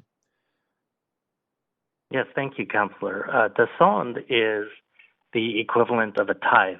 So it's an obligation of every Ismaili member to give part of their income to the faith. And from that, the faith then distributes the money for operations and facilities and other programs that the Ismaili community supports.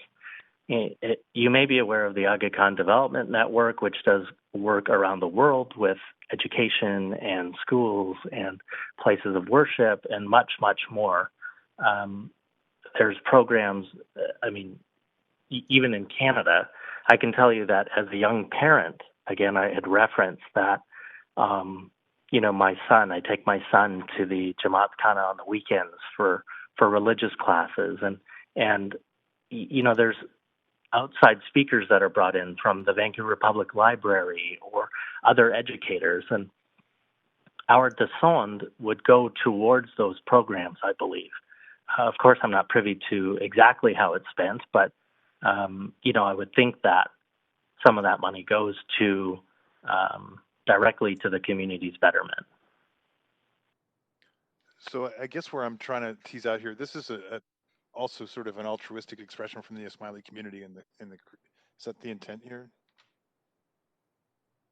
In my personal opinion, I would say it is, yes. Our community, I think, as you've seen, is very giving and constantly working on projects in Canada, in Vancouver, and around the world. So this would be a project that would give back to the community, as it says. It's 100% social housing project, it sounds like. I think it's an incredible opportunity for our community and for the non-Ismaili, the broader community as well. Yeah, no, I appreciate that. Thanks for joining us, Rahim. Appreciate it. Thank you, Councillor. Thank you, Councillor Fry. That's it for questions for you, caller. I think Councillor Dejanova? No, you have questions? Okay, no, that's it, caller. Thank you so much. I'm going to ask the clerks, anybody else on the line for this item? No additional speakers for this item, Mayor. Thanks so much. So now we're going to move for questions to staff. Just have to just 1 second here. Council, so we're going to close the speakers list and we're going to close the receipt of additional public comments. And I'm going to ask the applicant, do you have any closing comments?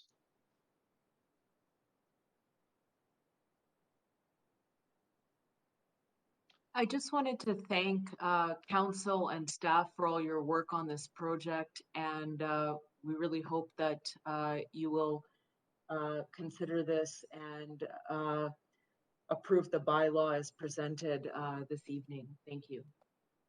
Thank you so much. Staff, any closing comments? Good evening, this is staff here. Nothing, just to say thanks to the speakers that took the time to call in, and thank you to the applicant team. Thank you. Okay, so questions to staff at this stage. Councillor Dejanova, up to 5 minutes. Questions to staff. Thanks very much, Mayor. And this question's along the lines of what the last speaker had spoke about in talking in terms of what he thought the funds were going towards, or how there was funds being raised in the community. I'm just wondering specifically with, and looking through the report, but also just looking for access through search engines to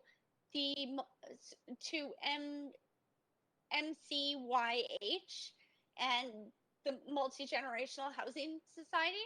I'm just wondering if our staff have at the time of application and writing this report, have you had conversations with the applicant and this organization as to why there's not a website out there where people can connect through to them directly?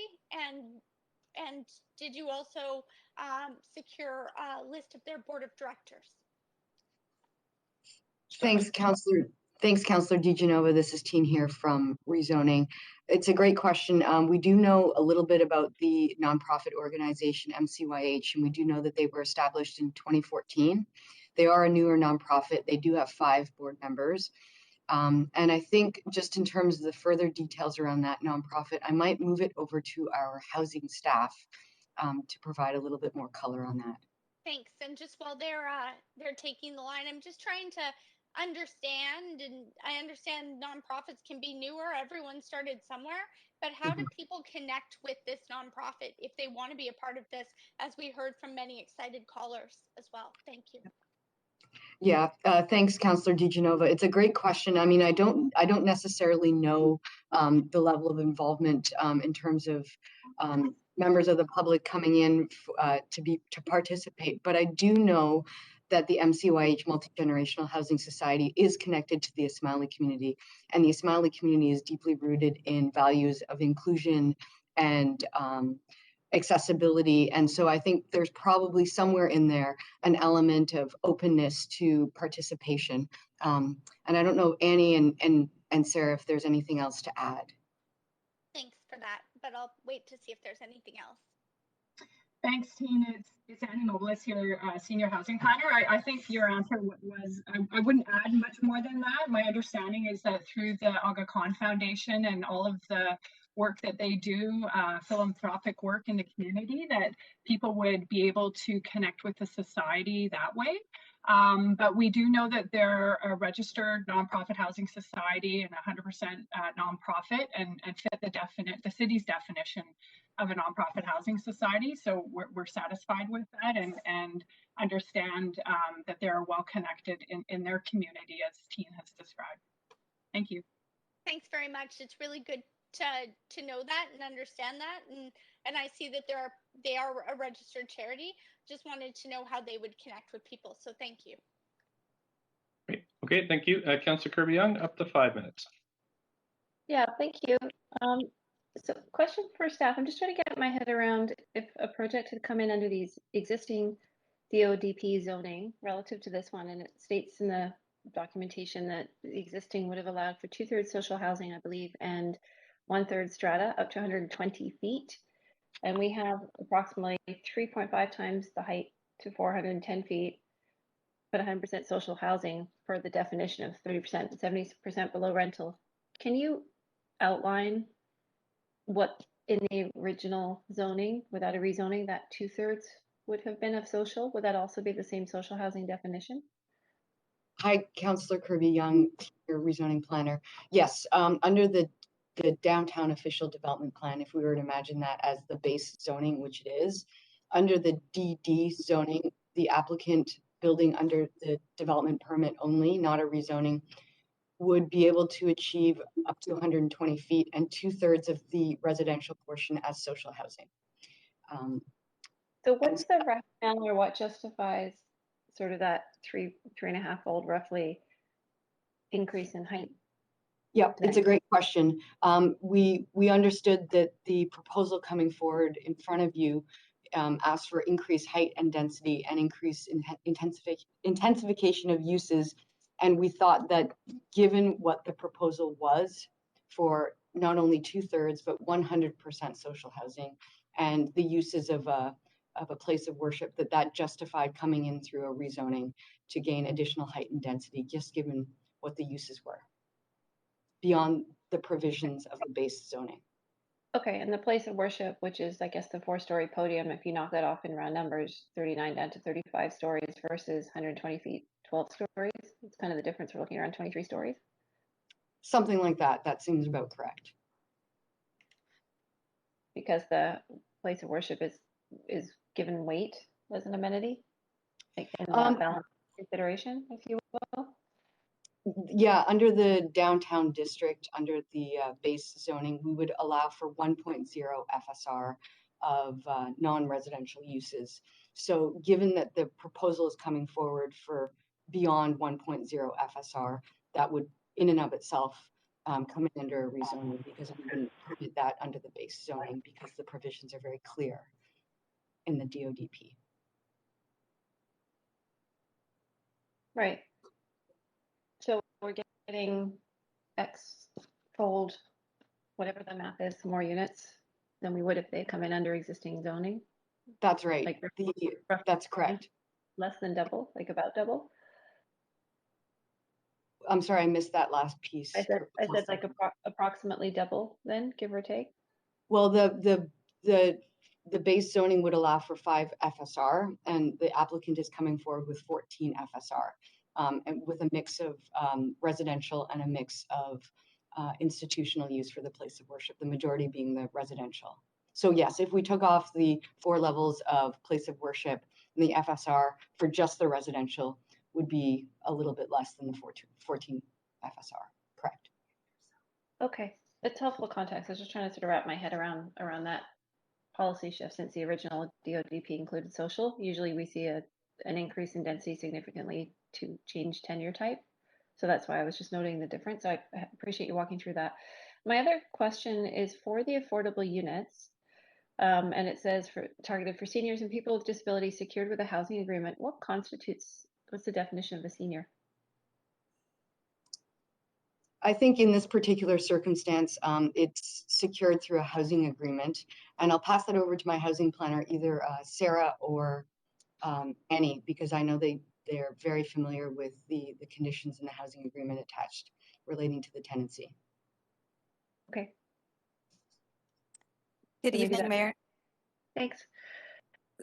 Good evening, Mayor and Council. It's Sarah Robin here, housing planner. I do wanted to confirm that there is a condition that will be in the housing agreement specifying that those units would be targeted to seniors, and that typically is defined as 55 years and over. And then that will also be accompanied by a definition for persons with disabilities, and we typically use that definition from the federal government. Mm-hmm. Okay, since I have limited time, which is not that old, so they wouldn't. That agreement means they would not rent to anybody below that age. Yes, for those units that are secured seniors housing within the building, which is 136 units, those could only be rented to seniors and persons with disabilities. Thank you. Councillor Dominato, up to 5 minutes. And just before you start, Councillor Dominato, just letting council know we're at 20 to 10. I hope we can at least debate this item today, maybe make a decision. We do have 2 other items on this agenda, but I think it would take us quite a long time with the presentations to get through them all. So I'm just suggesting that we recess at our regular time at 10 o'clock and then come back with the next 2 items. Clerks, maybe you can let us know what date that would be. Mayor, it would be June 29th, 6 p.m. June 29th. Point of procedure? Councillor Deschanova? Do you need a motion, Mayor? No.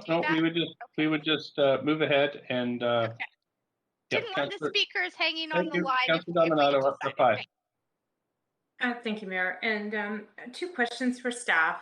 One was with respect to, I understand there was some feedback with respect to the UDP around livability of the units because of the kind of unusual shape of the building and some of the corners. And I'm just wondering if that was addressed through this application.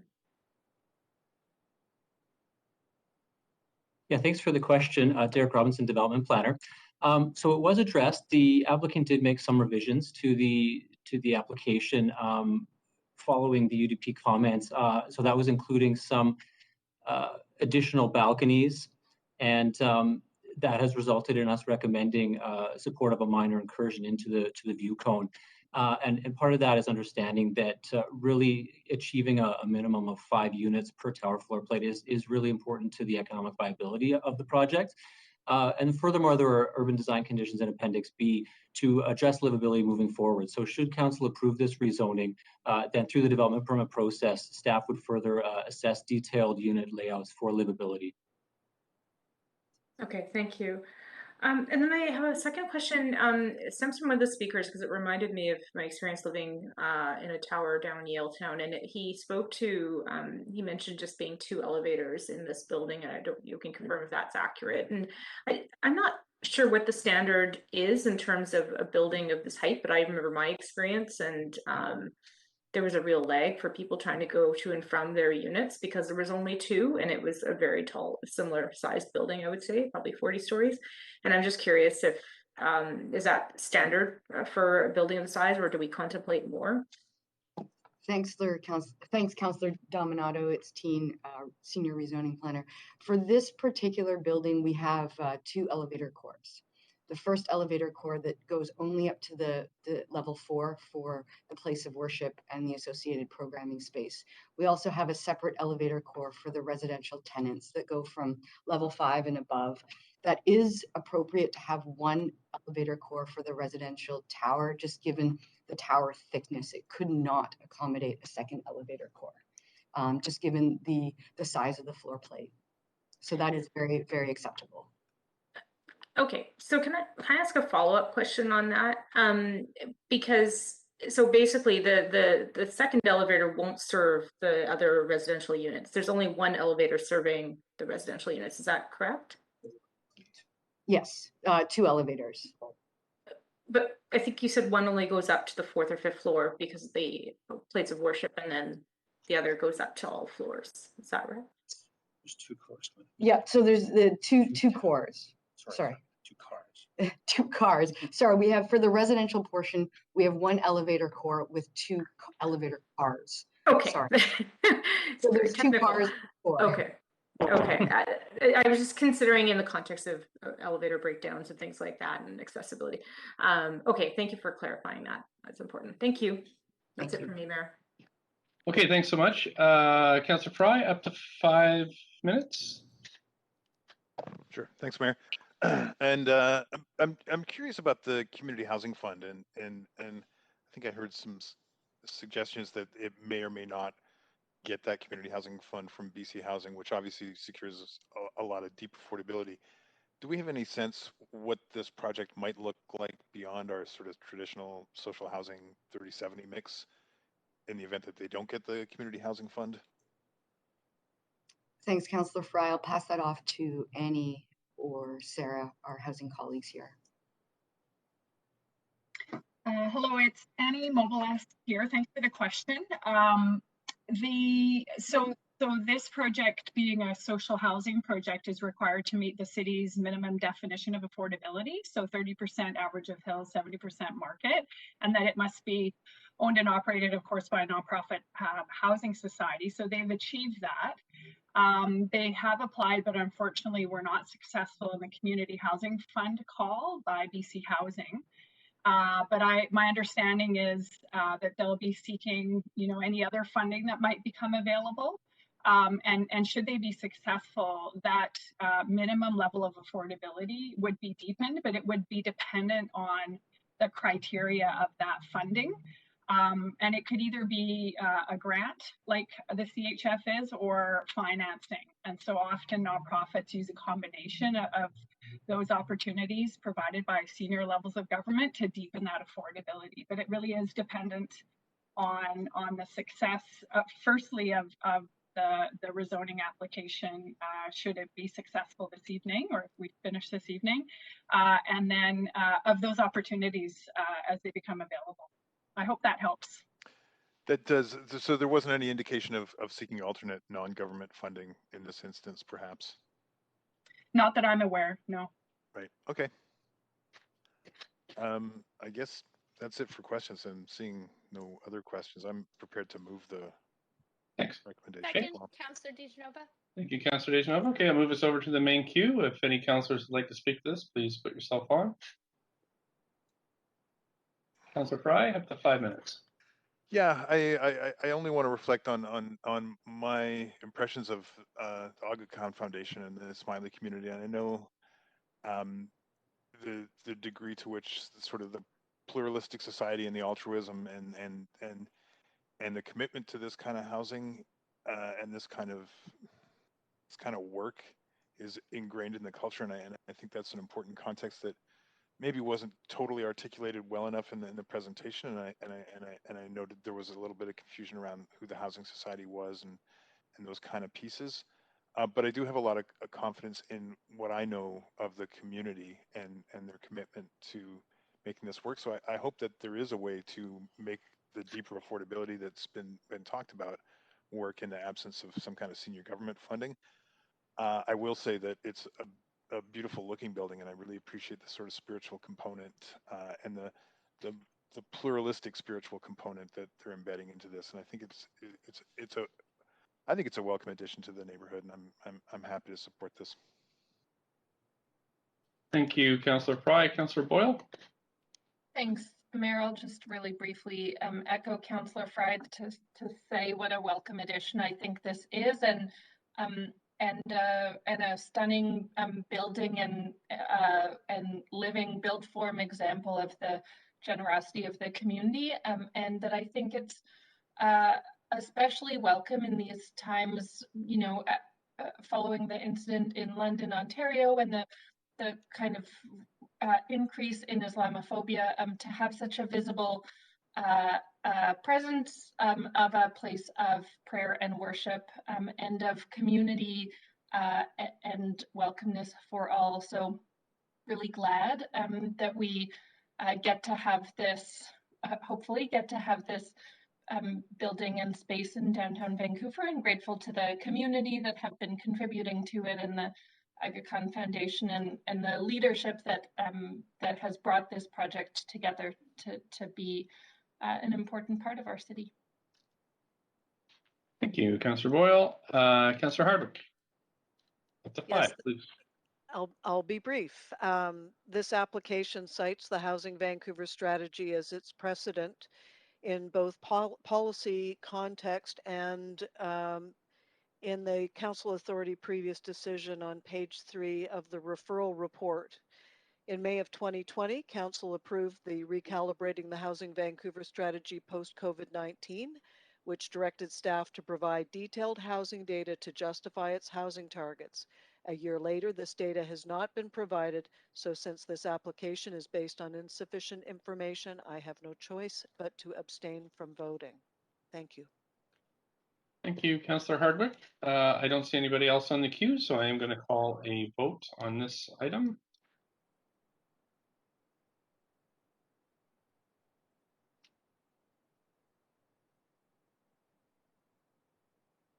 There we go.